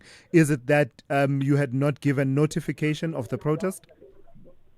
Listen, those people know we have given them notification. We have posters regarding this protest prior to what we actually came when. Well, sorry, I'm surrounded by a frustrated community. So we've given notice. We've sent out posters and all of that. And I feel if the community did not have the proper documents, they were supposed to then communicate to us as the government to say to us, listen here, this is what you need for a peaceful protest, because currently now your paperwork is not in order. But we were not guided, we were not protected, we were basically being persecuted. And what's the sense in terms of you getting heard, Melissa? Because at the heart of it, what you want as a community, I imagine, is for responsiveness in terms of the issues you are raising around water. Yeah, so as I mentioned to you, we have spoken to Noma Mbata from Izwila Bantu Forum, and she is currently trying her best to assist us in getting this compliant, because clearly we as colored people are not guided, we are not assisted, we are basically being treated as stepchildren in South Africa. All right. Melissa Davids, thank you for talking to us, a community leader out in Westbury, talking about tensions that appear to be flaring up even as we speak at this hour. This is SAFM Sport with Zai Khan. Very good morning. Let's start with cricket. South Africa have drawn first blood in their T20 series against England, clinching a 14-run victory in Cardiff in a rain-affected opener. The match reduced to just 5 overs aside after heavy showers, but Aidan Markram's Proteas kept their composure with bat and ball. England's chase never quite got going, leaving South Africa with a morale-boosting win ahead of the second clash, and that's tomorrow night. Now, the veteran Proteas women all-rounder Marizanne Kapp says retirement could not be further from her mind as she prepares to take part in her 5th 50-over World Cup starting later this month. Now, a seasoned 35-year-old, she says she's not ready to leave the big stage. I don't know. I'm still enjoying my cricket at the moment. Definitely not thinking of retiring. I know people speak about your age or whatever, but I still feel good. I feel like I'm still performing. ODI cricket is definitely my favourite format. So for now, I'm just going to enjoy every moment, not thinking too far ahead. I guess one day I'll have to make that decision, but for now, I'm still playing. Cricket action elsewhere. India beat the hosts United Arab Emirates to win by 9 wickets in their opening Group A match of the Asia Cup in Dubai. Soccer, England captain Harry Kane says their 5-0 demolition of Serbia in the World Cup qualifying should be the template for how they want to play following criticism of their start to coach Thomas Tuchel's tenure. England had won all 4 of their Group K qualifiers coming into the match in Belgrade, but Tuchel's tactics and team selections came in for scrutiny following laboured wins over Andorra, Albania and Latvia. And finally, athletics, South Africa sprint king Akani Simbine declaring himself ready for the biggest weekend of his career at the upcoming World Athletics Championships in Tokyo. The Tembisa-born star representing Central Gauteng Athletics recently reinforced his pedigree with a strong second-place finish at the Diamond League final in Zurich. Yeah, man, I think the last race has given me the confidence also to go into this weekend, and also the training has done that as well. So I'm very happy with where we're at right now, very happy with what we have done in the last few days as well. So yeah, confidence is on a high, confidence is good going into the weekend, and I'm looking forward to it. And that's a wrap. We'll be back on the podium at the top of the hour. I'm Zai Khan. Good morning, I'm Anne Musa. In the headlines, a 61-year-old man has been shot dead at the Nyanga taxi rank on the Cape Flats. Police spokesperson Wesley Twiggs says the motive for the killing is believed to be gang-related. National government has urged residents of Westbury and Coronationville to exercise their right to protest responsibly and peacefully without damaging infrastructure. Government has also directed the City of Johannesburg to implement interim measures to address the current water supply challenges. And the ad hoc committee established to investigate allegations by the KwaZulu-Natal Police Commissioner, Nhlanhla Mkhwanazi, has resolved not to subpoena him to appear before it. I'll have details on these and other stories at 8. SAFM guiding you through the rush hour traffic. Pretoria East first up. Heavy traffic, very heavy traffic on Solomon Mshlangu coming from Silver Lakes down towards Olympus Drive. You get caught in this once or twice a month, and it's that sort of morning, so very heavy, and just has a big sort of knock-on effect to routes like Linwood Road and Graham Road locally as well. Staying in the capital, the N1 South, a crash at Linwood Road, so some delays coming through from the N4, Emma Highway towards that crash. Joburg, the N1 North up from Eldos through Deepcliff onto Uncle Charlie stays heavy. Big queues on the M2. Here's one to avoid that we've been telling you about this morning. Coming off the N3 at Heldenays, picking up the M2 down through Cleveland on your way to Denver. Massive backlog of traffic. Do what you can to get onto some alternative routes and just stay away from that one this morning. It'll just frustrate you on your way to work 100%. Durban bound, coming out of Pietermaritzburg, truck overturning by Hammersdale. Still very slow as you come through. Into that particular scene. Also the M7 into Pinetown. There's some roadworks around the sort of N3 that have been on the go this week, and then just a lot of congestion. So from Hans Detman through that N3 and up towards St John's Avenue, very busy. Crash on the M4 Southern Freeway inbound right in the CBD area. It's before Victoria Embankment, so coming in from Umbilo, that's very slow. Cape Town crash R300 north at the Stellenbosch Arterial. As you turn off the N2 onto the R300, you are straight away into that backlog. Marine Drive, fairly busy. Bloberg to Milnerton through to Pardon Island. A couple of distinct queues to work through there. And the Baden-Powell Drive open this morning. Earlier queues at Strandfontein are basically eased, but there is that backlog of traffic just going up towards the N2 on your way to Stellenbosch slowly. Rob Byrne, SAFM Traffic. The business update on SAFM. Good morning to you. Good morning to you once again in Dowling. Old Mutual is banking on banking. Tell me about Old Mutual and OM Bank. That's right, Silas. The group confirmed its banking unit will become a key subsidiary in the company. This has Old Mutual outlined 4 key focus areas for the group, with OM Bank being a crucial component. Now, OM Bank launched in the first half of the year, and to support its other growth initiatives, 1.6 billion rands has been allocated to meet the bank's likely capital needs for 2026. Now, while the bank is available to the public, Old Mutual CFO Casper Trotsky said it's currently focusing on turning its money account holders into OM Bank clients. Old Mutual expects OM Bank to break even in 2028. Now, the news about the bank comes alongside its half-year results, where earnings jumped 29%, boosted by Old Mutual Insure, an upbeat showing from personal finance and strong equity markets, particularly in SA and Malawi, which boosted its investment segment. In other company news, tell me about MedAir and them returning to profitability. So the group's turnaround efforts have started bearing fruit. That's as the automotive components manufacturer and distributor returned to profitability following a 53% jump in revenue. Now, this performance was driven by stable volumes from original equipment manufacturer customers and the consolidation of recent acquisitions, including Hesto and AutoZone. Despite that, the company's cash flow performance was under pressure, with a negative operating cash flow of 122 million rand, a reversal from an inflow of 161 million rands in the previous year. This has made paying off debt, or rather tackling debt, even more difficult. And so Mete has secured a new debt package to reinforce its capital structure. Looking ahead, the company is focusing on diversification and diversifying further into the the aftermarket parts space. The acquisition of AutoZone forms part of that strategy. Mete says the integration of that subsidiary is ongoing, saying it'll take time as they bought the company in business rescue. It expects that business to break even this year and to start contributing positively to earnings next year. All right.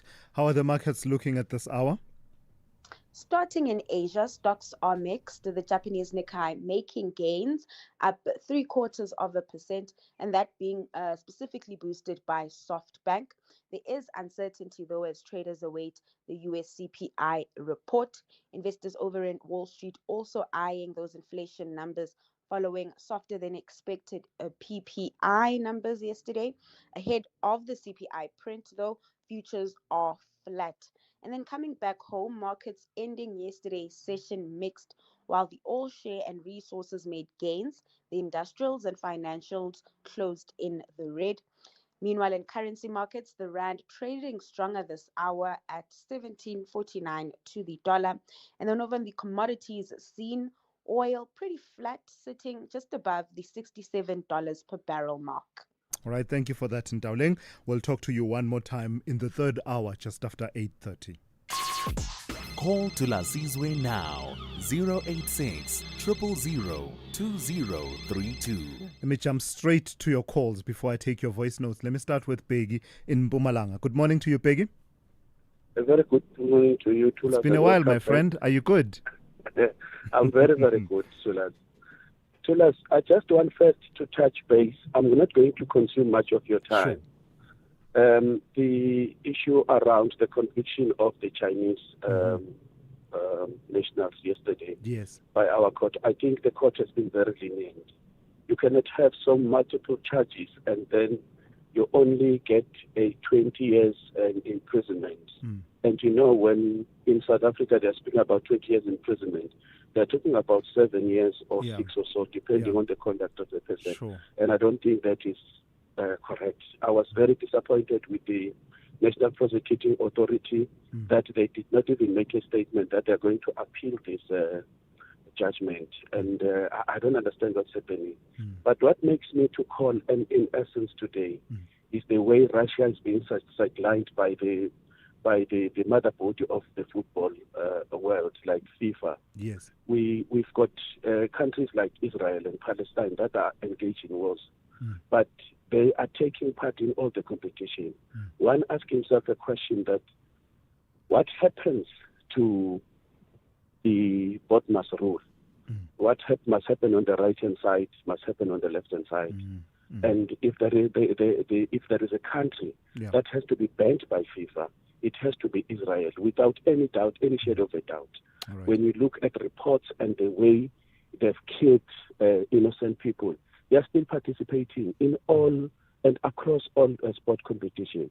And I don't know who and how is that going to be challenged, but it needs to be challenged. We can't be silenced by that. All right. Peggy, thank you for that. I have seen a few campaigns about that exact issue that you're talking about, the participation of Israel. And interestingly, the ones I've seen, they are in the context of football, with calls specifically for SAFA, the South African Football Association. I think there are some billboards actually that have gone up calling on SAFA to drive and champion the cause for Israel to be banned by FIFA. So that issue is already being discussed, Big. But the issue you are raising about the Chinese nationals and their conviction is also on the mind of Thulasizwe this morning. Good morning to you, Thulasizwe in the Val. Morning, Thulas. Are you well? Very well. How are you? Very well. The NPA is always catching strays. Always catching strays. That's the point of my call. I wanted to implore the lady that covered the sentencing yesterday on Ashraf Dada's show. Yes. I just can't remember her name. I tried to call in on Ashraf's show as well. I think let's just do a little bit of research. I was not impressed with how she narrated what transpired in court, in particular saying that the judge has arrested the Chinese nationals to 20 years. I do understand that not everybody understands the legal jargon, but just to sit down as a journalist and do a little bit of research, what happens at the onset when a person is arrested, through and through, you have to understand how the bail proceedings work. You have to understand how what are we saying at the end, that a person has been sentenced, and exactly what Becky is saying, that they were convicted of many counts. Maybe just put it in context that they've been sentenced to, count number one, this is how much they got, but cumulatively, ultimately the judge said it's an effective 20-year sentence. Becky, perhaps just a little break, guys. A little for the NPA. Break. For the NPA. People are trying. Yes, people are trying. I agree. When the NPA was accused of botching the Nulane matter in Bloemfontein, everybody made news about it. But when the SCA said the judge was wrong, it was so hush-hush, and South Africans don't get to see that other side of what actually is at play in the legal system. And in fact, thanks for taking the call. Thank you for that, Thulasizwe. And in fact, I wanted to say earlier on, and perhaps I should say it, the idea that Bheki was pushing forward, that perhaps the NPA should have made a statement about appealing. Bheki knows the difficulties that the NPA will then face in terms of framing a question of law, because they can't just appeal on the facts only in terms of the rules and how it all works out. So Thulasizwe, they're urging that perhaps cut them some slack. This was the judge exercising that discretion that they have, applying the principles of sentencing, and in the end, that's what the outcome was. As well as what you're saying, Thulasizwe, about just better understanding by us in the media of how some of these processes work. That point is taken, and it's a fair point. And I think it's a conversation that's ongoing among us as colleagues, being able to translate what's complicated legal processes. So, for instance, the whole idea of sentences running concurrently, then what does that mean? Effectively, how long is that person in prison for? I think I take that point, and I think our colleagues take it in good spirit as well, and will be able to take that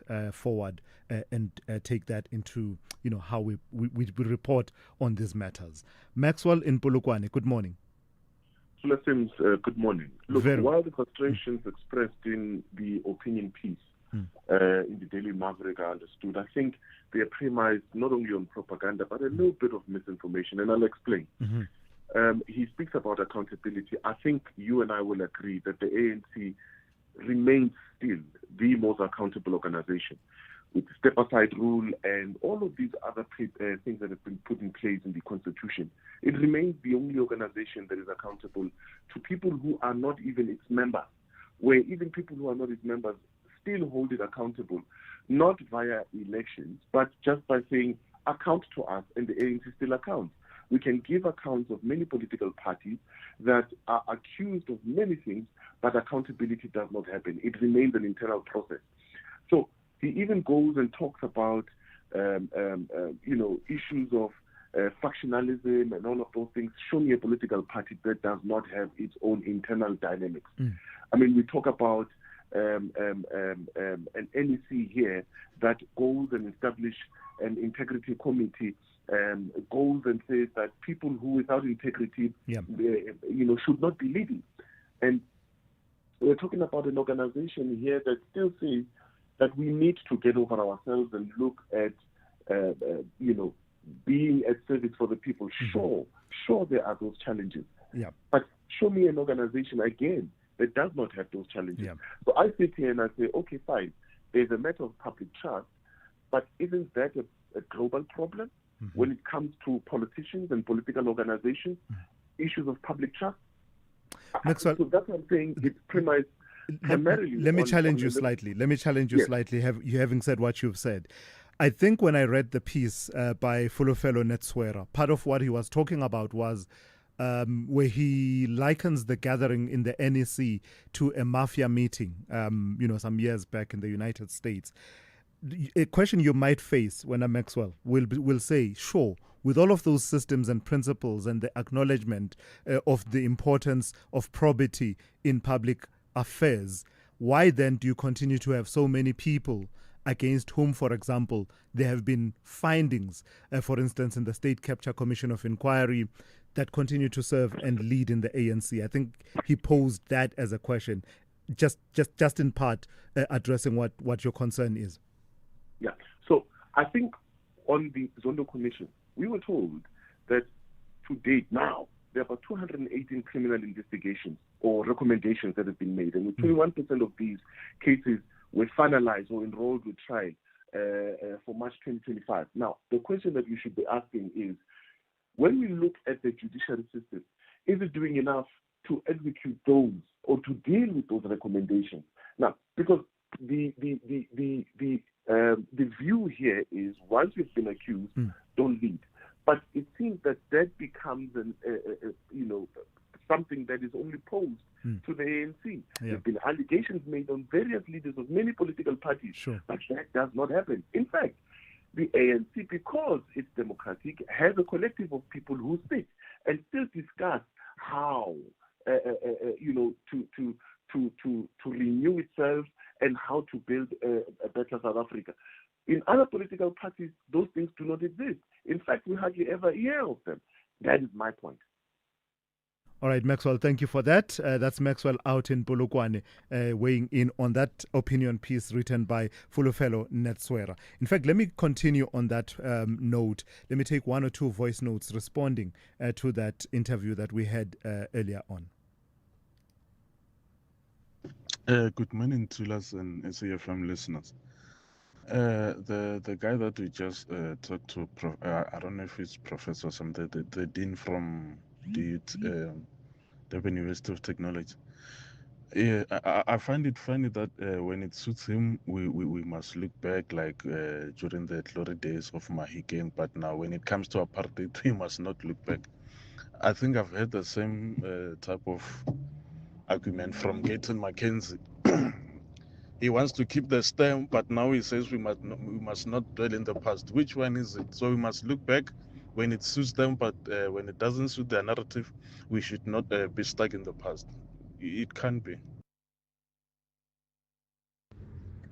Good morning, Tulas and the listeners. You're speaking to Anonymous in Durban. I'm listening to the guy who's defending the ANC. Come on now. If people are ANC members or members of any organization for that matter and they are calling in, I think they need to put a disclaimer to say, oh, by the way, I'm an ANC member. How can you say the ANC is the most accountable party? That is so laughable. Thank you, Anonymous in Durban. Thulasizwe, good morning. It's Clinton here. Thulasizwe, the ANC have no right of reply. We see every day the ANC has absolutely destroyed this beautiful country of us. The ANC really, they have absolutely brought this country to its absolute knees. So the ANC doesn't need any right of reply, really. The right of reply is what we see every day in this country, really. The ANC is the biggest culprits. They don't deserve anything. They really, they'll every day the ANC government is in power is a day too much. Yeah. All right. Thank you for that. So as you can hear, a healthy friction that is now, taking shape as far as this debate that has been started by Fulufelo Netswera is concerned. Some pulling in one direction, others pulling in another direction. As for the right of reply, it's only fair in the practice of what we do that we allow the ANC to come on board and say, does the criticism leveled at you by people such as Mr. Netswera, does it reflect your sense of, the electorate and South Africans broadly? And are you aware and alive to these concerns that have been listed in that powerful way that he has on Daily Maverick? And, what's your take on it and what are you doing to try and change your image? It's only fair in the practice of what we do. Whether or not, of course, you buy what they say, that we leave entirely up to you. SAFM, guiding you through the rush hour traffic. It's a very heavy traffic just on the eastern side of Joburg this morning. We've been detailing the big delays coming in on the M2. This is as you come off the N3 and ramp down through onto the M2 through Cleveland down to Denver. That very much remains very heavily backed up. Now, there's also the matter in that mess of a crash on the N3 south at Van Buren. So that's heavy today, coming from Edenvale down through Galulis and in towards Bedfordview. Behind that, of course, the N12 and R24 routes are backed up from Ekurhuleni coming into Galulis to get into the N3 South. The N3 North is heavy from Elands interchange, all congested at that off-ramp onto the M2, and then congested having a look at the crash on your way to Galulis. So a lot of pressure around that side of Joburg this morning. Also very busy coming into Sandton on Winnie Mandela Republic Road, onto Sandton Drive. If you're going to Bryanston or the Randburg area, it is fairly heavy. Pretoria, crash on the M1 South before Linwood. That's very quickly back traffic to Stormful Campbell Road. Solomon Mashlangu, eastbound or southbound if you like, from Silver Lakes. Massive delays down through Olympus Drive as you make your way very slowly through that Pretoria East area. A big knock-on behind that onto routes like Graham and Linwood Road as well. Durban bound at Hammersdale, an earlier crash there. Looks like lanes have been reopened. That traffic's starting to move. There is a backlog, though, from Key Ridge up to Hammersdale on your way through to Pietermaritzburg. The M4 Blue Lagoon up towards the Durban North area, now on towards Virginia Airport, very slow as well. And Cape Town, this earlier collision on the R300 northbound, just up by Stellenbosch Arterial Road, still backlogging traffic from the N2 that run through Delft towards Cales River, very slow. In the N1 into town, under pressure from sort of N1 City right through to the elevated freeway and Marine Drive. Table View through Milnerton to Pardon Island, two distinct queues to work through. Rob Byrne, SAFM Traffic. Emotions are brewing and the thirst for victory is real. City lads have a great plan to display a terrific brand of football, but Copper Belt ladies believe this is their moment to triumph. This is the Hollywood Bets Believe. Do not miss out on City lads versus Copper Belt ladies, the Sunday 11 September at 11 a.m. Live on SABC Sports on DTT Channel 4 and everywhere for everyone, always on SABC Plus. Proudly brought to you by SABC Sport.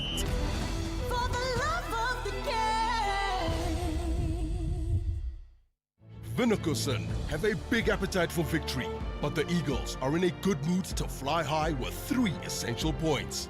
This is the Bundesliga. Football as it's meant to be. Catch Bayer Leverkusen versus Eintracht Frankfurt this Friday, 12 September at 8:30 p.m. live on SABC Sport on DTT Channel 4 and everywhere for everyone, always on SABC Plus. Proudly brought to you by SABC Sport. For the love of the game.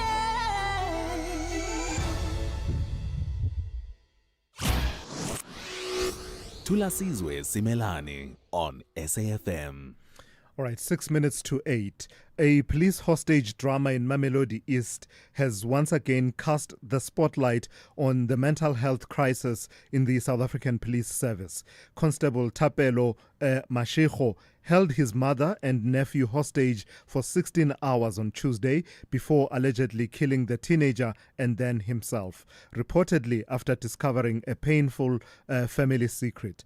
While this case may be rooted in domestic conflict, it mirrors in many ways a troubling trend of rising suicides within the SAPS, with more than 160 officers dying by suicide over the past 3 years. The National Police Commissioner, Fanima Simula, is urging members to make greater use of in-house employee health and wellness programs, which offer trauma counseling, hospitalization, and reintegration support. So let's hear a bit more about that phenomenon and speak to Brigadier Athlenda Mate, the spokesperson of the SAPS. Good morning to you, Brigadier, and thank you for your time.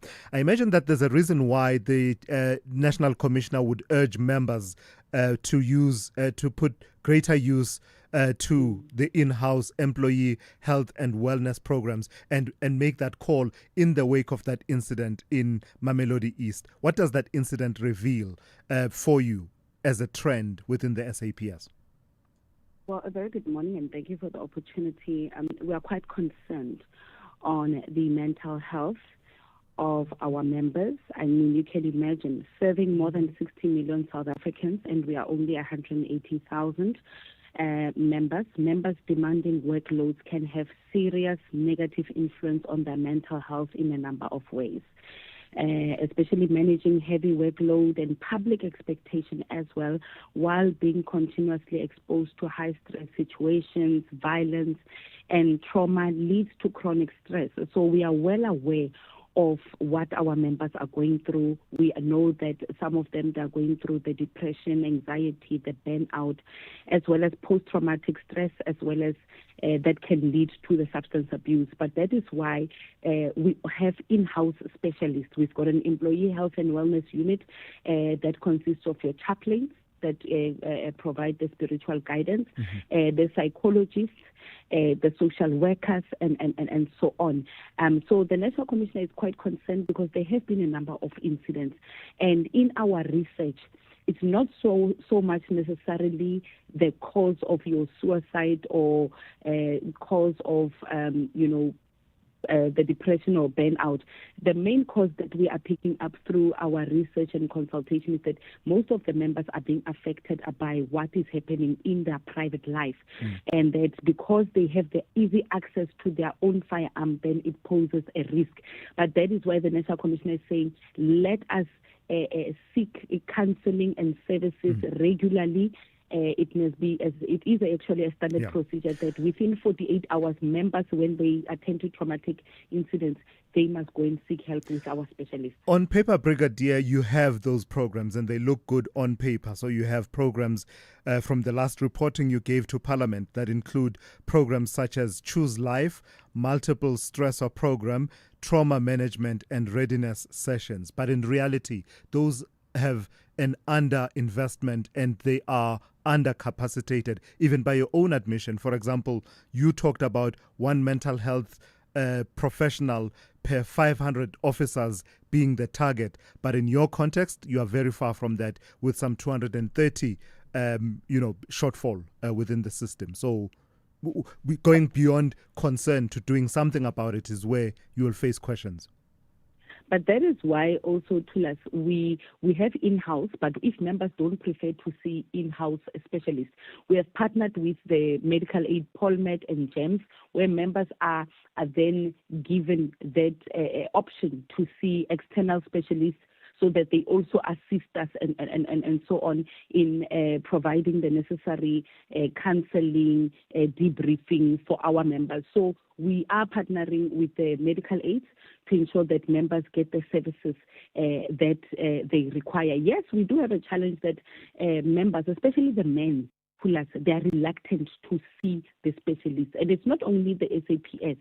It happens everywhere, globally. Men are reluctant to seek help because they are scared that they will be viewed as weak. So we are having that challenge also in the SAPS, that the men within, they take time until they see the specialist, and sometimes it's too late. As you would have seen with the constable, that he had his own personal challenges.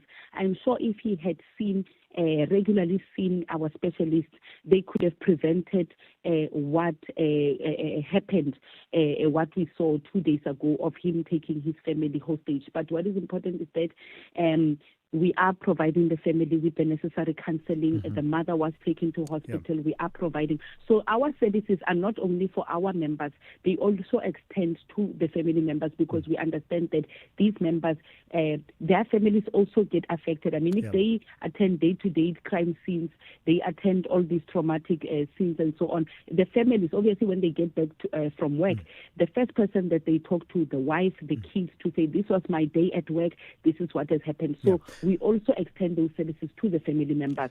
Brigadier Mate, I'm sorry to do this to you. We did not discuss it beforehand, but I face this question almost daily, and it has come again, and you're pretty much aware, I imagine, because we have reached out in the past.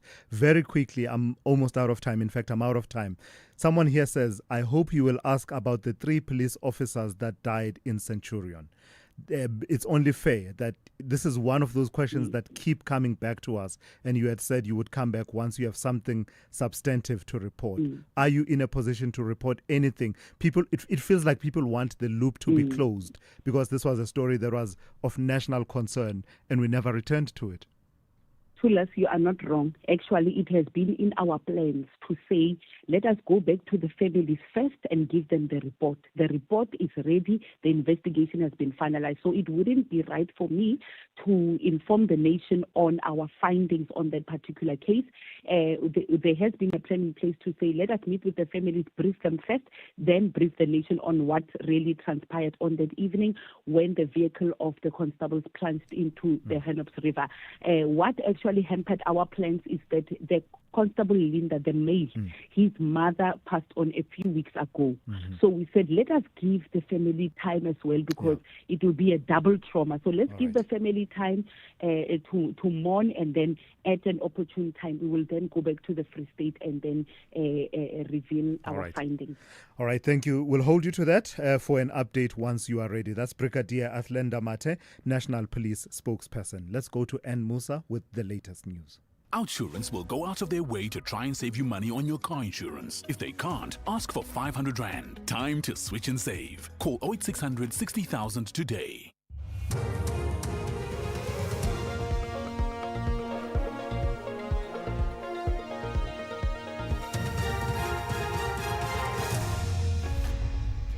In our top stories, 3 men killed by Wallisdean community members and ad hoc committee will not subpoena Mkhwanazi to appear before it. Good morning. 3 men accused of criminal activity have been killed and set alight by community members of Wallisdean in Kraaifontein in Cape Town. Police spokesperson Andre Trout says the community killed the victims believed to be in their 30s last night. He says communities should refrain from taking the law into their own hands. Police were alerted to the incident in Labohim Street, Wallisdean, where the bodies of the victims were discovered. Preliminary information suggests that the victims were accused by community members of criminal activity. Instead of allowing the law to take its course, they were violently attacked. The South African Police Service condemns vigilantism in the strongest possible terms. Taking the law into one's own hands is a criminal offence, and those who participate in such acts will be prosecuted. Meanwhile, a 61-year-old man has been shot dead at Nyanga taxi rank on the Cape Flats last night. Police spokesperson Wesley Tweek says the motive for the killing is believed to be gang-related. He says no arrests have been made. According to reports, police members were busy with patrols when they heard gunshots going off. The members drove in the direction of the taxi rank, where they found the victim with multiple gunshot wounds to his body. The victim was declared deceased on the scene by medical personnel. The suspects fled the scene and are yet to be arrested. The motive for the attack is believed to be gang-related. A murder case was registered for investigation. National government has urged residents of Westbury and Coronationville to exercise their right to protest responsibly and peacefully without damaging infrastructure. Government has also directed the City of Johannesburg put in place interim measures to address the current water supply challenges. Angry residents took to the streets, blockading the main roads with burning tyres and rocks, raising their frustration over prolonged water supply challenges. Deputy Government spokesperson William Baloy says government has acknowledged the seriousness of water challenges. Government acknowledges the seriousness of these concerns and is working on long-term, sustainable solutions to ensure reliable water supply to the affected communities. And we want to appeal and urge communities to allow these measures to be carried out without disrupting the workers, as any interference will delay their implementation. The trial of alleged arsonist Mbiso Mdlalose, who's accused of setting the deadly fire at the Usindiso building in 2023, has been postponed to next Wednesday. He's facing 76 counts of murder and 12 counts of attempted murder and arson. He claims the only crime he committed was lying under oath. Mdlalose told the Palm Ridge Magistrates Court yesterday that he regrets lying, explaining that he admitted to the crime because he was tired of living on the streets and simply wanted a bed and food in prison. I just want to apologize to the people of South Africa only, and to further apologize to those family that lost their friends and family in that incident, and for lying.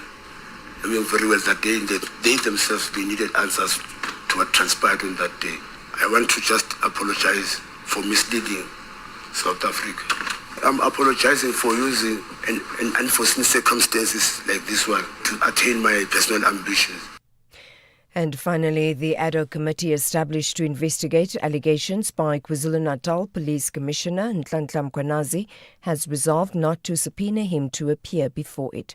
This after it emerged Mkhwanazi had informed the committee evidence leaders that he can only make it after the 22nd of this month. Mkhwanazi has said he will have to conclude his submissions at the Madlanga Commission of Inquiry as the inquiry approached him first. They are investigating allegations of criminality, political interference and corruption in the criminal justice system made by Mkhwanazi.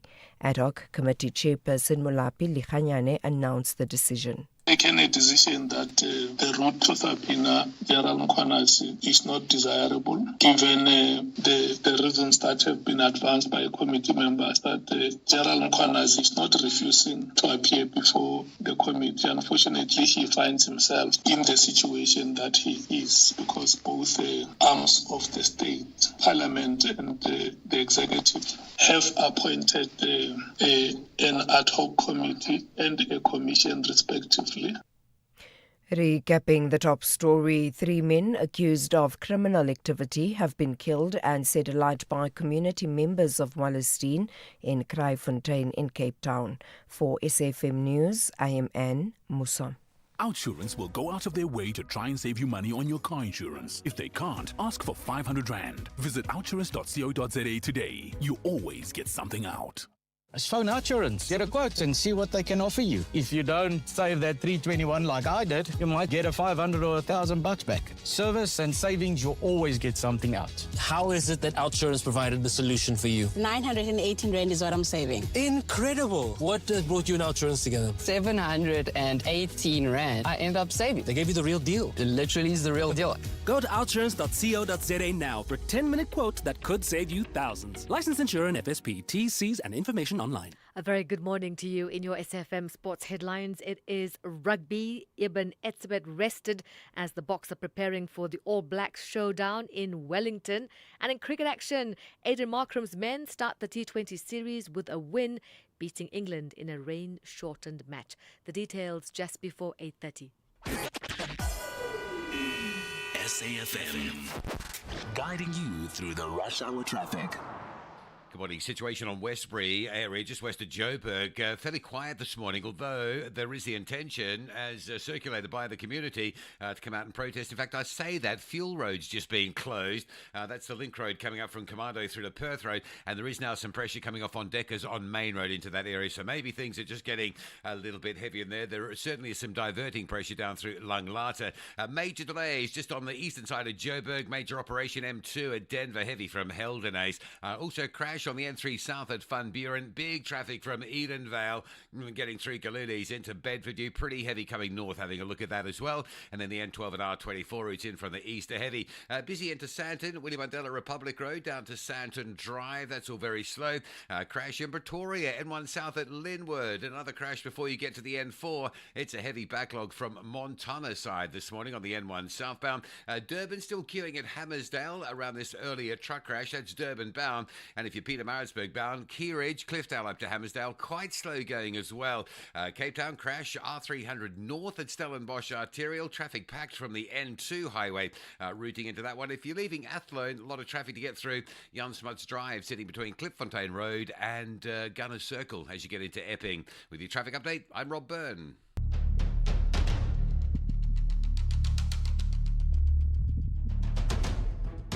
The Morning Brief with Thulasizwe Simelane. Weekdays, Monday to Friday, 6 to 9 a.m. The Morning Brief with Thulasizwe Simelane. Weekdays, Monday to Friday, 6 to 9 a.m. 10 minutes after 8 on this Thursday. Welcome to it, the third hour of the Morning Brief here on SAFM. On the traditional radio airwaves, we are on 104 to 107 nationwide. But of course, as always, we are live on our YouTube channel as well as on social media, on Facebook as well as on X. We are also live there. Right at this point, as I always do, and I really enjoy this part where, there are those people who don't want to send a voice note and therefore they organize their thoughts better when they're writing them out, typing them out into a message. And this is the point where I really enjoy reading some of your messages. So let me start with Mrs. G, who says, water, water everywhere and not a drop to drink. And then says, good morning. I live in the Ndlambe district in the Eastern Cape. Our water supplier is Amatole Water. Our water is sourced via desalination plant, yet we only have water for 2 to 4 hours a day. Some days, none at all. Last time I checked, the sea wasn't empty. What a powerful message from Mrs. G. And also that allusion to that expression, water, water everywhere, and not a drop to drink. So, desalination plant in place, but in terms of the rest of the value chain, getting that water from there, from that point to the houses in the area, seems to be the problem in the area of Ndlambe District Municipality. 2 to 4 hours a day. What happened? How did we get here? Amatole water. Some answers are due to the community there. Not only answers though, do better. Let me turn to this one. Someone says, who passes this kind of legislation in Parliament? So this is in reference to the regulations that have been put out for public commentary. If I'm not mistaken, that closes tomorrow, actually, the public commentary. Those regulations from the Department of Trade, Industry and Competition to supplement the National Credit Act. So this person says, who passes this kind of legislation in Parliament? Are these people, do these people read these laws before they pass them? Are they realizing the disadvantage these laws will have to our kids in the future? Why does the ANC and its members in Parliament, why do they keep on destroying the youth of this country? What is the motive behind all these nonsensical legislations? Is this the care they say they have for this country? So a series of questions being posed about that, those regulations, which have stirred quite a fair amount of controversy. Let me go to Nigso in Mpumalanga. Hey, Nigso, is it Nigso? Nigso. Nigso in Mpumalanga. Won't let me forget that I forgot the weather. Just won't let me forget that I forgot the weather. Says, good morning, team. Just asking, what happened to the weather? Thanks. Nigso, I'm sorry. Kikupa maitshwarelo. Ngiyaxolisa. I am terribly sorry. I will do better. Between me and Mpo, the technical producer in studio, we are fully accountable. He's looking at me, he's trying to look away, but we are both fully, equally accountable for you not getting your weather this morning. All right, let's keep it going. Let's keep the conversation going. Do call me 086 000 2032 or send me a WhatsApp voice note on 061 410 4107. Let's get into the third hour of the Thursday edition of the Morning Brief. This Heritage Month, SAFM invites you to journey into the past while shaping the future under the theme, Reimagine Our Heritage Institutions for a New Era. We celebrate the stories, traditions, and voices that define who we are as a nation. From vibrant conversations to thought-provoking debates, SAFM is where heritage meets innovation, connecting generations and keeping our culture alive in a changing world. SAFM, leading the conversations that move us.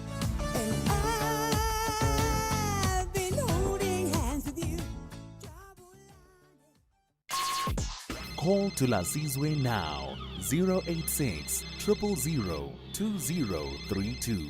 Yeah, so a lot of you responding to Fulufelo Netswera's input about the state of the ANC. So let me go through the calls very rapidly. Good morning to you, Alfred. Alfred in Amanskral. Alfred in Amanskral. Okay.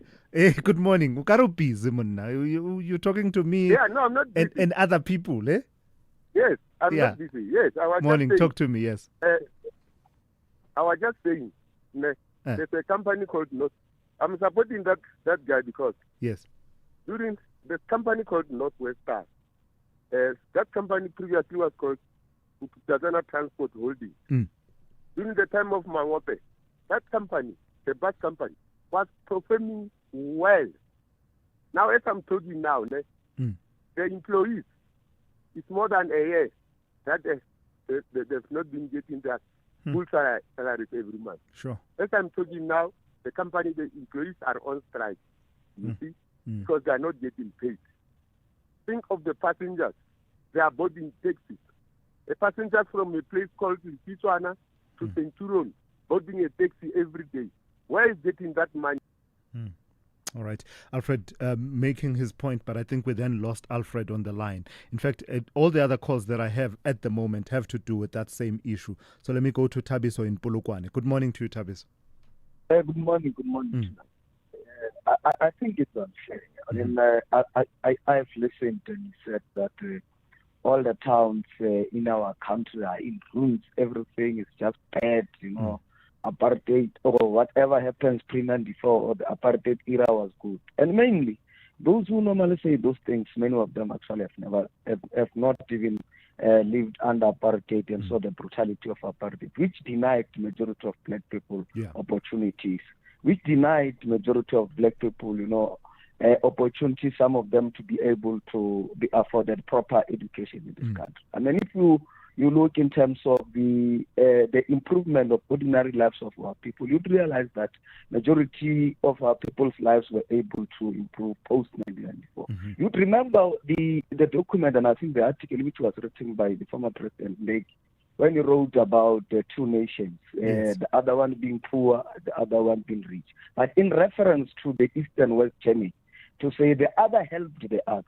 You have a situation wherein those that have always found themselves being rich, instead of saying, let's aid these others in making sure that we do industries and all of that, they just went away and looked the other side, but still continue milking the country throughout and throughout. And it's unfair. I mean, there are a number of things that we can talk about insofar as the level of poverty that people of this particular country have moved from. All right, Thabiso, thank you for making that point. Let me go to JJ in Polokwane. Good morning to you, JJ. Thulasizwe, good morning. Let me ask you this thing. It's a favor. When you have time one day, just sit down and reflect on what I'm going to say now. Okay. Let me start by this quotation. The man who can eradicate the impact and the effect of Bantu education will be a genius. It's Verwoerd who said that. A Bantu child must be taught and trained to know that he has no space in a European community society. And he went on to say, the Bantu child must be taught to be hewers of wood and carriers of water. And on top of that, what happened? Africans were trained to implement that and supervised by the whites to implement this. The syllabus of African children consisted of a locust in one standard. You move to the next standard, it's a frog. You move to the next one, it's lizard. You move to the next one, it's pigeon. And you see, that is to train to destroy the thinking of the person. That's why today, when our people go on strike, they strike for the road. They ban the clinic. They strike for the clinic. They ban the school. They want a library. They ban something. It's that build-up of that education which was deliberately done. Sure. Wow. And we think we can just wipe that one off. Let me conclude by saying the professor who has penned that, his observations are correct. But what he is forgetting is that he is the one who is implementing those things. They are producing in the universities and other institutions people who are flooded into the community who are nothing but what they have produced there, and he is part and parcel of that. And he should learn that he must be part and parcel of eradicating that. JJ, thank you. Thank you for making that point. JJ there, I think, talking to all of us, all hands on deck, taking responsibility for our part in the failures. And therefore, I think, from what I understand from JJ, even academics themselves needing to reflect about the extent to which they've not produced a different cadre of professional to put out into the system in South Africa. You may have something to say about that and reflect on the extent to which you agree with JJ, but that's certainly JJ's take. I'll take more calls a bit later on. Spar brings you super savings. Get 500ml Monster Energy Drink, any two for 28 Rand, and 50 megs free data on Spar Mobile. or 80-gram Cadbury chocolate slabs, any two for 32 Rand, and 100 megs free data on Spar Mobile. Plus, you could win your share of 6 million Rand in instant cash. Price is valid until 22 September 2025, while stocks last. T's and C's apply. If you think you cannot afford a lawyer, think again. Clientele Legal has made professional legal services affordable for you. Whether it's a civil, criminal, or labor-related matter, we have a nationwide panel of attorneys standing by to assist you. SMS SAFM to 32195. That's SAFM to 32195 and we'll call you back. Clientele General is a licensed non-life insurer and an authorized FSP. Standard rates and terms and conditions apply. James, congrats on the babies. Yeah, thanks. It's a wild ride. You're a new dad, 2 babies, 0 sleep, and 1 car that apparently couldn't cope. Yeah, the hatchback was my baby, but it just didn't have enough space for my 2 new babies. And are you happy with the price when you sold to WeBuy Cars? Very. We've even got some extra cash to splurge on one of those fancy prams that you basically need a license for. Good luck, James. WeBuy Cars, geared for family, geared for you. The SABC is proud to partner with Africa's biggest marketing conference, the Nedbank IMC. One day, 25 top speakers, including 6 global keynotes. The theme this year is Marketing is Business, and anyone in the business of communication should be there. The conference is taking place on the 18th of September, in person in Johannesburg or online. Book now at imcconference.com. Marketing is business. Thulasizwe Simelane on SAFM. 23 minutes after 8, the Border Management Authority, the BMA, the key agency tasked with safeguarding the country's borders, is severely underfunded and critically understaffed. And this has been said in Parliament this week. Despite its growing responsibilities and some operational successes, the BMA is functioning with just a fraction of its approved staff complement, raising questions about the nation's border security and the capacity to tackle illegal immigration, smuggling, and cross-border crime. Let's speak to Muse Maimane, who is chairperson of the Appropriations Committee in Parliament. Good morning to you, and thank you for your time. So the numbers, I was saying earlier on that the maths doesn't stack up in the BMA's favor. You said there you were briefed about this extent of the problem. What is the lasting impression that you left that briefing with? Good morning, and good morning to fellow South Africans. Thank you. I think the number is just 2.2 billion rands, because what we're starting to realize globally is that border management is no longer a question of building walls or fences or whatever. It's about deploying technology and the right type of drone technology. It's about making sure the police are there. It's about making sure that thermal scans are there so that it's not just a movement of illegal immigration. It's about disease and viruses as people cross borders from one place or another.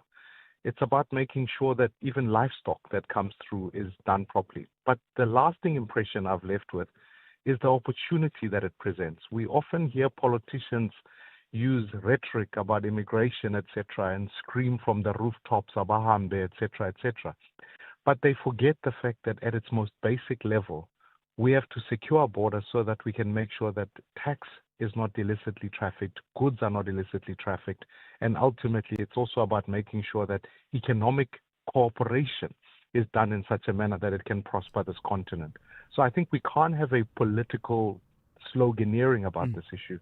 We really need to think hard about what does the sovereignty of South Africa look like, and how does South Africa connect with the rest of the continent. But how do we address all of that with a BMA that is staffed at only 23% of the 11,100 positions that it's supposed to have? Well, the first thing is we stick to our original agreement. The police budget includes over 4,000 policemen who are supposed to have been moved to the BMA and have not. And yet the money still sits with policing. So one of the reasons that as an appropriations committee we've sat down to say, well, the first adjustment we have to make is take the programmatic funding that was put there and move it to the BMA so that they can go and recruit 4,000 policemen who are honest, who are not going to take bribes, to come and work within the Border Management Authority. Secondly, we need to upgrade technology, and that's where the 2 billion rands comes in, because the 2 billion rands will ensure the fact that we can buy thermal scans and make sure that even in license tracking technology, we're able to make sure that when a truck comes through or any of that in border management, we're able to get the data correctly all the time. So all of these issues are solvable. And for me, it requires political will rather than political slogans. It needs us to put to action what South Africans are desperately asking for us to do. Speaking of that, Musi, the whole point about migration being a hot button issue in South African society and in politics at the moment. What does what you heard about the BMA say about the extent to which the leadership, those in leadership and in governance, are in tune with the concerns of many South Africans about that issue? I think we're living in a global world where immigration has become an election winner. And so because it's an election winner, I sometimes wonder whether political leaders don't actually want to solve it, or actually want to solve it.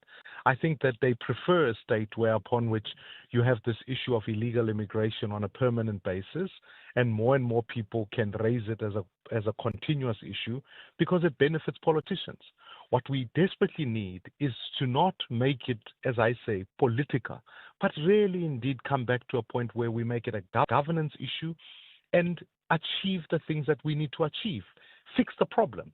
So that's why I really do think the establishment of the Border Management Authority was designed precisely because they wanted to make sure that the discussion moves from just politics to saying, let's have an agency that solves it out. Yeah. We now have one. What we cannot do is underfunded to keep this issue perpetual. All right, let's leave it there for this morning. Musi Maimane is the chairperson of the Appropriations Committee in Parliament. This is SAFM Sport with Zai Khan. Good morning. Let's start with rugby. The Springbok assistant coach Dwayne Vermeulen confirming that Eben Etzebeth will sit out Saturday's rugby championship test against the All Blacks in Wellington. Vermeulen says the veteran lock is being rested to extend his career, insisting it's part of squad rotation and not a crisis at the breakdown. Luat de Jager and Ruan Nokia will start in the second row, with Argis Neyman providing impact off the bench. The Boks look to bounce back from last weekend's defeat at Eden Park. Meanwhile, the Springbok women are gearing up for their toughest assignment yet at the Rugby World Cup. They have a clash with New Zealand in Wellington, and the Bok women know the Ferns will bring power and pace, but they remain determined to rise to the challenge. Here's the Bok women's, she's a loose forward. Sizopila Solonsi says the team is learning to embrace the pressure. We can't hide away from the fact that they ranked number 3. I think they ranked number 3 in the world, and there's always going to be pressure. But it's a knockout game, so the pressure, regardless of playing Ireland or playing Spain, it is a knockout round, which adds that pressure. So that pressure, we're already familiar with that pressure. So that's going to help us going forward to Saturday. On to cricket, and South Africa have drawn first blood in their T20 series against England, clinching a 14-run victory in Cardiff in a rain-affected opener. More cricket, the Proteas women Laura Wolfhard says South Africa are ready for the challenge as the squad locks in its plans ahead of the 2025 ODI World Cup at India and Sri Lanka. Wolfhard highlights that the squad's strength lies in its consistency and depth. T20 World Cups, you're in a small group with four teams. If you have a good game or an easier pool, so to say, you can have a few lucky games here or there and qualify for semis. Whereas ODI World Cup, you play everyone. I think it's pretty fair, even playing field.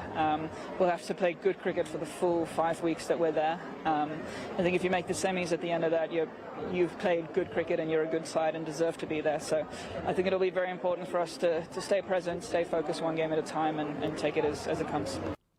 And finally, athletics. South African long jump star Danielle Nault has set her sights on reaching the final at her maiden World Athletics Championships in Tokyo this month. The only South African female athlete in the discipline, Nault says she is thrilled to be joined by two-time national champion Cheswell Johnson, who will be competing in the men's event. Oh, definitely. Yeah, finals. If I can make finals, that would be amazing. But also, if I can just leave with a PB, that would also just be a blessing. Because that's the whole goal. Every year is just improve yourself. Chiswell is an absolute talent, honestly, and he's such a joy to be around. So I honestly think he's gonna jump some great distances this year, especially here at Worlds. So I'm excited to support him and see how it goes. And that's your sport on the morning brief. From the scrum to the sprints, it'll be over to John Hediker at 12:30. For more sport, I'm Zai Khan.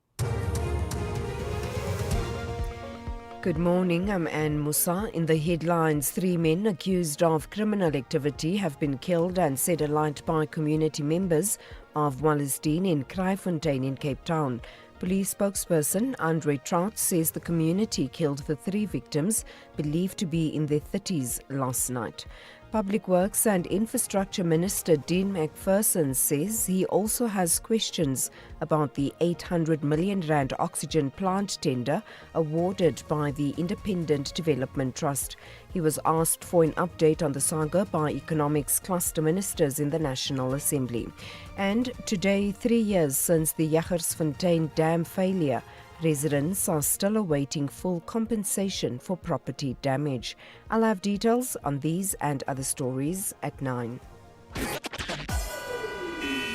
SAFM, guiding you through the rush hour traffic. It's a heavy one coming out of Pretoria down to Midrand on your way to Joburg this morning. Crash on the M1 South at Linwood Road. Heavy backlogs from almost Montana this morning. It's come off Sefago Makato and onto the M1 all the way down. In fact, there's a crash by Storamfull and then a crash down by Linwood, so that's heavy. And then more queues on the M1 between Old Joburg Road and a crash down by New Road. It's a very heavy Thursday run through there. Also, major delays on the N3. A crash at Bedford View near Van Buren on the southbound. It is jam-packed both ways from Edenvale and from Germiston in towards Van Buren. Very heavy. If you're coming off the N3 onto the M2 down through towards Denver, there's heavy queuing pressure there as well today.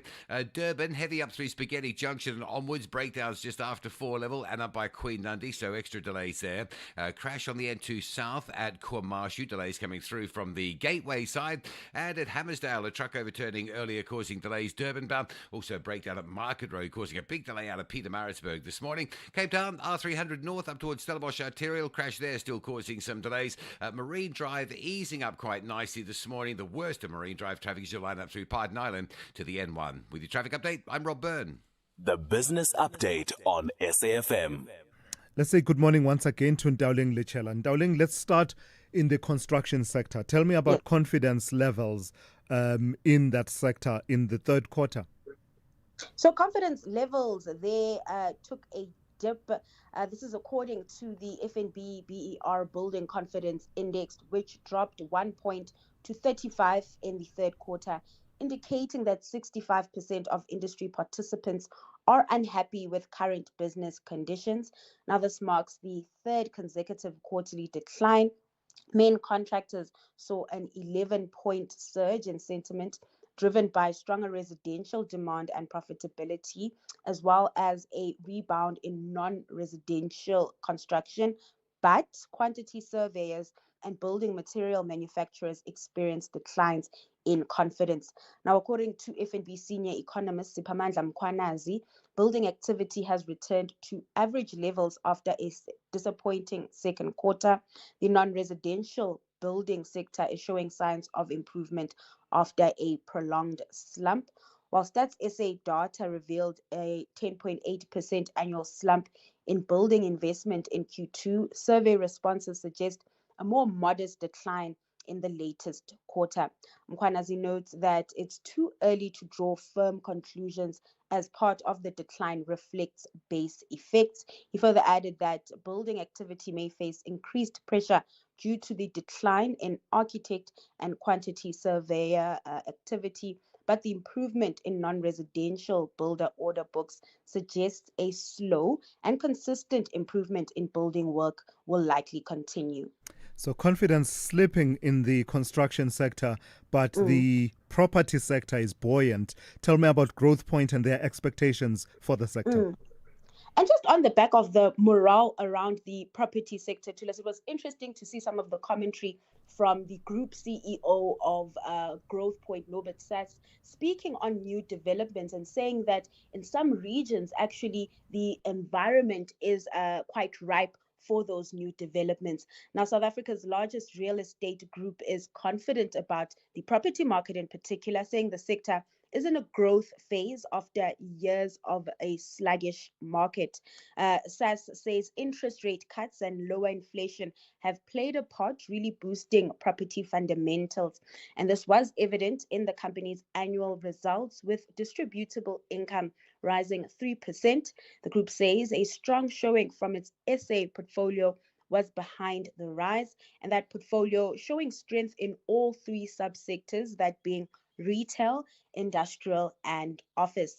Now, in the office portfolio, Norbert is confident that the downbeat cycle has bottomed out. The group is seeing more office vacancies being filled in Western Cape and KZN. Gauteng, however, still proving to be difficult.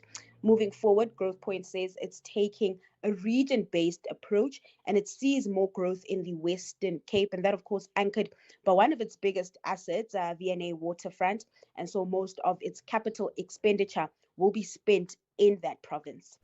Lastly, Ndauling, what kind of a trading day can we expect in the markets today? So local markets likely to start the day mixed following global peers. In terms of company news, traders will be waking up to earnings from Discovery and First Rand. And then turning our focus to the currency scene, the Rand trading stronger but losing some of its earlier gains from about 17.49 an hour ago to 17.51 to the greenback at this hour. Meanwhile, in commodities, Brent trading sideways, not much action playing out in that market. It's at $67 per barrel. Then back to equities, stateside futures are flat as investors hang 10 ahead of the US CPI print. Investors in Asia also eyeing that inflation print, which will rather give us clues on what the Fed could possibly do next week. Now, those markets are mixed at this hour. All right, Ndauling, thank you for that. That's Ndauling Lichela, keeping you updated on business, economics, and the markets throughout the course of the show. Thulasizwe Simelane on the Morning Brief. Weekdays, Monday to Friday, 6 to 9 a.m. All right, so I'm watching the screens here and I'm watching the reporting of SABC News out of Coronationville and Westbury, the protests that are taking place there. It really looks like a tense situation with lots of police activity, negotiation, it seems, between community members, leaders, and the police that are out there. So it's a situation we'll continue to watch for you throughout the day. But for now, I want to move on to this story that I wanted to touch on before we go. Standard Bank is issuing a stark warning of sorts to unmarried couples in this country. Living together without formal legal arrangements can leave partners vulnerable to devastating legal and financial consequences in the event of death or separation.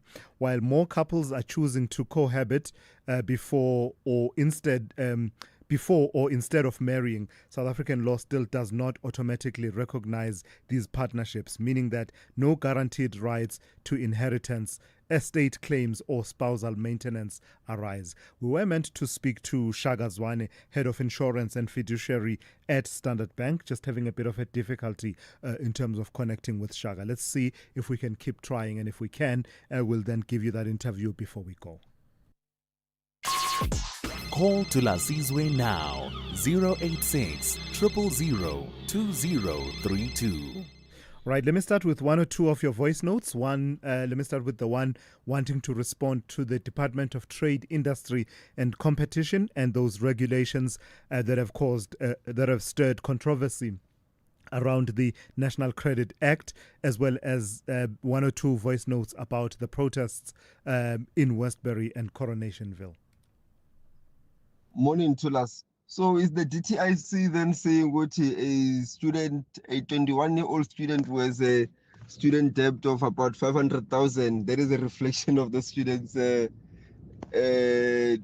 health and if they can afford payments and stuff, and that will affect their credit rating?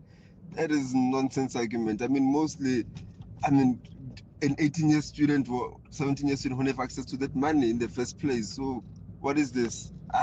Yeah. No, it is stirring quite a fair amount of debate. And I think the closing date, importantly, I think it's tomorrow. I stand to be corrected, but I'm almost 90%, 98% sure that the closing date for public comments is tomorrow. And a lot of people have weighed in. And as I was saying, 180,000 people having signed the petition online that says the minister must review these regulations, because student debt is a reality of many of us, right? I started out, back then it was called TEFSA, Tertiary Education Fund of South Africa. TEFSA funded my education, and I had to pay that. As soon as I started, I already had debt that I said to myself, wow, day one at work and I already owe so many people so much. And the cry is that if credit bureaus will now be able to go and peek into the debt books of universities, of NSFAS, and have those reflect on students' credit records that may affect their ability to access basic credit going into and starting out their lives. So that debate is alive and it's raging at the moment. Good morning, Thulas and the listeners. Thulas, I don't know whether it's just me, my observation or what, but I have noticed that when there's protests and the JMPD or the Metro Police gets involved, they handle the situation better and calmer than the SEPs. I don't know, maybe it's the training that they undergo, or I don't know. I don't understand why SEPs behaves the way that they do, treat people the way that they do, the way that they in the manner that they do. Thank you. Thank you for making that point. It's an interesting observation. I could have given you a better answer back in the days when I was a field reporter, when I covered mostly issues of local government, because protests were a big part of what I covered at the time. But it's an interesting observation. It brings to mind for me questions about what have we done with the Farlam Commission recommendations around public order policing, how to manage that better. Because remember, around Marikana, that was part of the escalation, that police just simply escalated a situation that could have been handled differently. A couple of days ago, Mwele Masilela, a journalist with Newsroom Africa, at the court in Mpumalanga, the High Court in Mpumalanga, ordering that he be compensated for police having fired at him, I think it was rubber bullets, and basically, he sustained serious injuries to his face. And I think yesterday in Westbury, a Daily Maverick journalist also caught in the crossfire. So that easy resort to rubber bullets. What about that strategy of de-escalation? I remember at the time when I used to cover protests, they used to say the first approach, de-escalation. If you can identify the leaders, talk them into a peaceful protest, even if they were beginning to be violent, and only resort to force when it's clear that there's no other alternative. Interesting observation. Good morning, Thulas. This story of water protesters to Westbury, perhaps as a country, we need to have a discussion in relation to protest, to say, how do you protest when you didn't even vote? Many people who are eligible to vote didn't turn up to vote in this country. Yeah. But yet they protest. When you protest, you're supposed to be protesting to the people that you voted for, the people that you put in power so that they can account. You stay away from polling stations. Now, when situation is bad, who do you protest to? Love it. I love the way you framed it. Let me challenge you as well.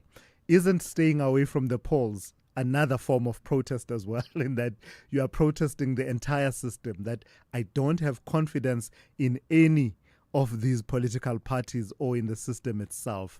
I'm just wondering, to what extent is that a vote on its own and a protest against the political system and the political parties and the options that are available on the ballot paper? So think about that for a moment. But it's an interesting one. It's also one of concern for me personally. It's one of those causes that I care about deeply. because the system depends on many people participating in it. The critical mass of South Africans believing and participating in it for its credibility. And if you're going to have an election that's decided by a voter turnout of 40% or less, then you're running into some serious problems about the buy-in of ordinary South Africans into our democratic project. KK in Limpopo, good morning. Thulasizwe, good morning. How are you? Very well. Please go ahead. I'm just surprised how these listeners continue to protect the ANC. The previous speaker just said people protest and they don't vote. I don't know if he has got evidence that at Westbury it was 0% when it comes to vote. Yeah. He doesn't have that evidence, so let's leave that one out. Sure. The other caller, Thabiso, from Limpopo also, is protecting the ANC. He's saying ordinary people's lives improved. I don't know. Maybe Thabiso is from Polokwane, but he's calling from the USA. Mm-hmm. If he goes everywhere in the country, he should just tell me which lives have improved. People are still living in shacks. Now people are protesting. They are saying there is no water. Is there any improvement? And it's not only about people in Westbury. Almost everywhere where you go is sewage all over the place. During apartheid, plus I know you will disagree with me, but during apartheid, whatever that is happening now, you couldn't see. Yes, they were brutal. They were killing people. They were killing their opponents. But at least they will give you something. The ANC, currently, they are also brutal. But we accept their brutality because it's a black government. Whistleblowers are being killed. Is that not brutality? Yeah. Crime, the level of crime now, is that not brutality? Sure. And we continue to protect the ANC. Right. The level of poverty has improved according to Thabiso. Which poverty? People are still getting 350. Previously, people at least will have jobs. People will have something to eat, as compared to now, where now the BEE and all this are channeled to the very few that are connected to people who are linked to the ANC. All right, KK, thank you. Let me leave it there. I won't necessarily disagree with you, and KK. All I can add is that our expectations were rightly higher for a post-apartheid government. Our expectations, we were right for our expectations to be higher because, as I always say, they came in clothed, with that moral rectitude of, this was a movement of the people, not only of South Africa. The anti-apartheid movement was a global humanist movement that sought to restore the dignity of the people of South Africa. And therefore, we were right to have high expectations. And when we are disappointed by those expectations not being met, we shouldn't be told to, oh no, you had it worse under apartheid. Of course, we know we had it worse. We had it worse under apartheid, but our expectations were higher for you as a democratic government that came in with that kind of authority. And I think I've made that point over and over again on this show. Mike and Harankoa, good morning. Thulasizwe. Yes, sir. I want to concur with what Fulufelo said earlier on. Yeah. You see, Thulasizwe, much as apartheid was bad and so on, but at least we can still point some of the things that were good from the apartheid system. So in other words, we must make a fair, objective assessment between the then and now. You see, the ANC will never ever do anything good for this country. These people are corrupt to the core. That's why Peter S. sometimes calls them terrorists. They are terrorists. These people have destroyed this country, and they don't have shame. White people are laughing at us because of ANC. And ANC don't have any turnaround plan to correct the wrong things that they have done. You see, let me a quote that Oliver Tambo said to the conference of ANC in 1992. Remember, the future of 1992 is now 25. Oliver Tambo said, open quote, if we are going to have a corrupt agency in the future, then that situation will be Western apartheid system. Exactly. This country is worse than it was under apartheid. I'm not quantifying or glorifying apartheid anyway, You see, apartheid was bad against black people because we were underdeveloped, we were oppressed, we were mixed by white people. But life was better. People were poor, yes, but not like now. So in other words, ANC has brought poverty, unemployment, lawlessness, greed, stealing, murdering in this country. That's what ANC has brought. And we don't have future. There is no future for our children and grandchildren. All right, Mike, thank you for that. That's Mike out in Garankuwa. And I keep saying it might be opportune for the ANC to really, I mean, this is a theme, a concurrent theme that we have coming through from time to time on the show. Just the amount of frustration and levels of accountability that many South Africans believe they are owed by the party that has been in charge of government for a significant part of the last 30 years, barring what is in place now, this coalition government known as the Government of National Unity. But I do feel that the ANC, and we'll be sending out the invite to try and, at a senior level, for them to come and just grapple with what we hear almost on a daily basis. They don't have to agree with every bit of criticism, but I do believe that we are owed that much, just grappling and how they make sense of some of the sentiment that we hear on this show almost on a daily basis.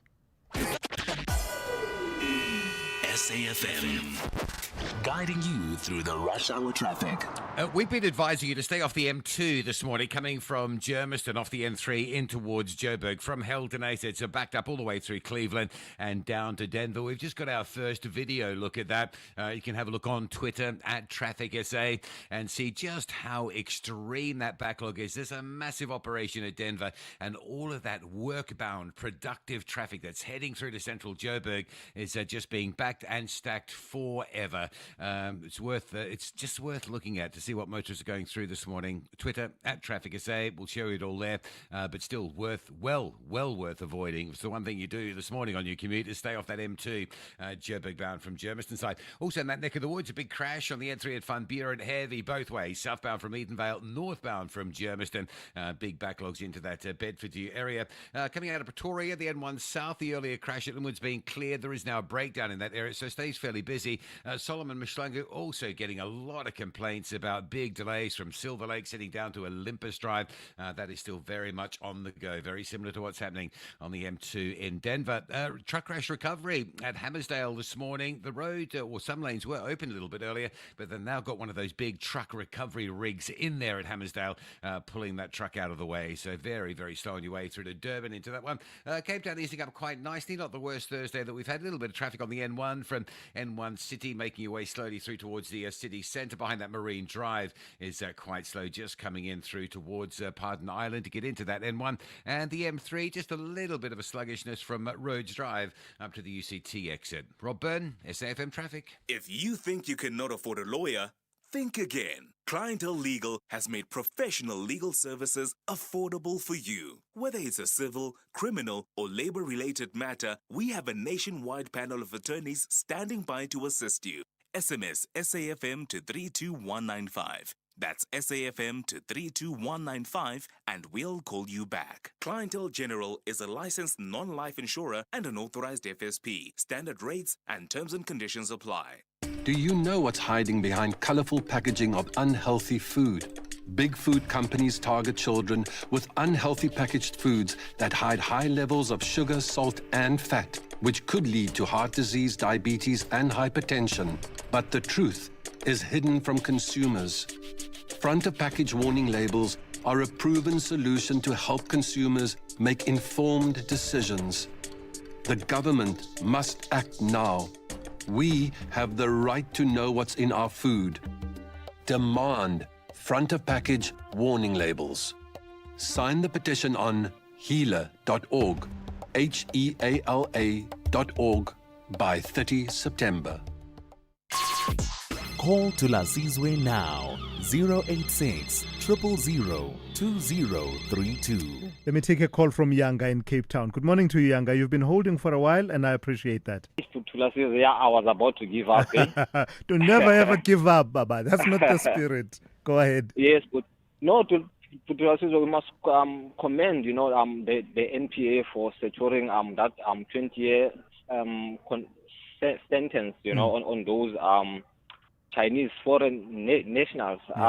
one hopes when I put that it will send a clear message, to those who keep on practicing this. I call it modern day slavery, Yes. because it is happening when I put in the factories, in Durban, in Lenasia. So one only hope that it will send a clear message that they must stop whatever they are doing, because it is really a modern slavery what these people are doing. Even in our homes, when you find that we employ these undocumented young ladies from Malawi, Zimbabwe, and we keep them in our back rooms. They have no job description.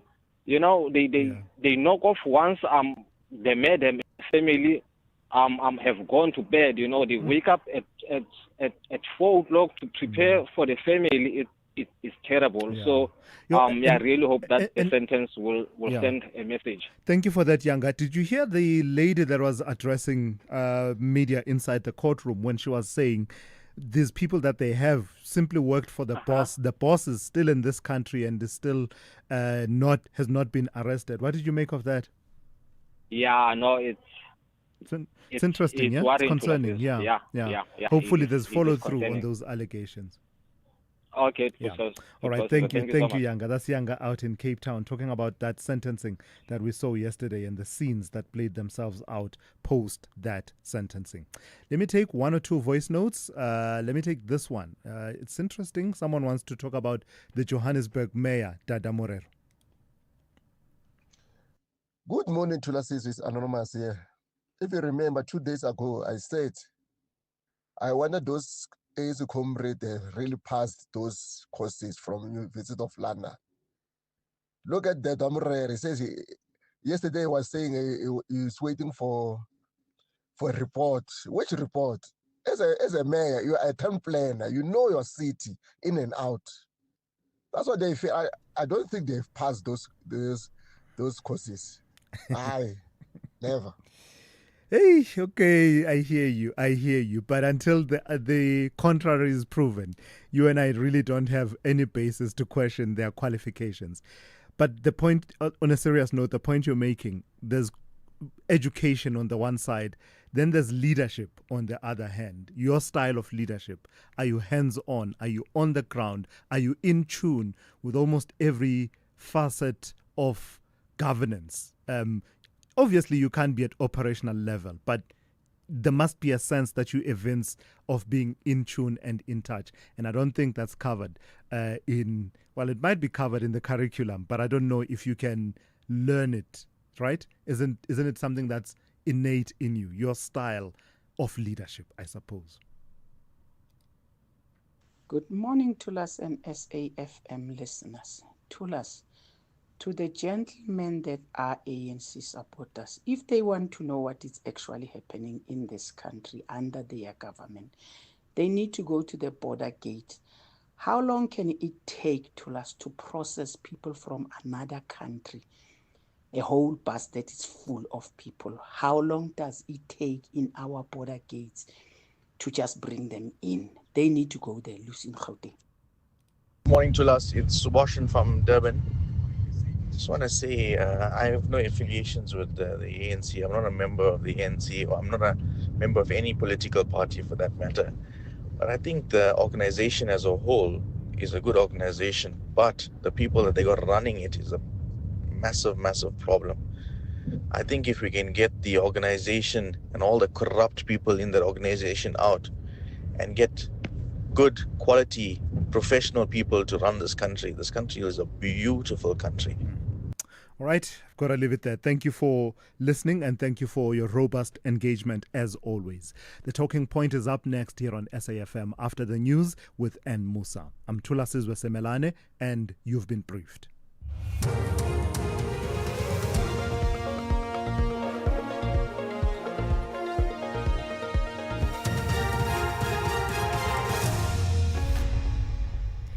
In our top stories, 3 men killed by Wallisdean community members and Jagersfontein dam failure victims still awaiting compensation. Good morning. 3 men accused of criminal activity have been killed and set alight by community members of Wallisdean in Kraaifontein in Cape Town. Police spokesperson Andre Trout says the community killed the 3 victims, believed to be in their 30s, last night. He says communities should refrain from taking the law into their own hands. Police were alerted to the incident in Labohim Street, Wallisdean, where the bodies of the victims were discovered. Preliminary information suggests that the victims were accused by community members of criminal activity. Instead of allowing the law to take its course, they were violently attacked. The South African Police Service condemns vigilantism in the strongest possible terms. Taking the law into one's own hands is a criminal offence, and those who participate in such acts will be prosecuted. Meanwhile, a 61-year-old man has been shot dead at the Nyanga taxi rank on the Cape Flats last night. Police spokesperson Wesley Twigg says the motive for the killing is believed to be taxi-related. He says no arrests have been made. According to reports, police members were busy with patrols when they heard gunshots going off. The members drove in the direction of the taxi rank, where they found the victim with multiple gunshot wounds to his body. The victim was declared deceased on the scene by medical personnel. The suspects fled the scene and are yet to be arrested. Public Works and Infrastructure Minister Dean McPherson says he also has questions about the 800 million rand oxygen plant tender awarded by the Independent Development Trust. He was asked for an update on the saga during question time to economics cluster ministers in the National Assembly. The department appointed an audit firm to investigate allegations of fraud and corruption around the tender process. Since then, it has been recommended that disciplinary action be taken against the IDT CEO Tebogo Malaka. McPherson was asked why the CEO has not yet been fired or arrested. The one thing, if I may, that has astounded me during the IDT scandal is not so much the questions as to the conduct of the IDT, but to continually repeat false narratives to delegitimize the investigation into the IDT and cover it up. And I think that has really, really worried me as to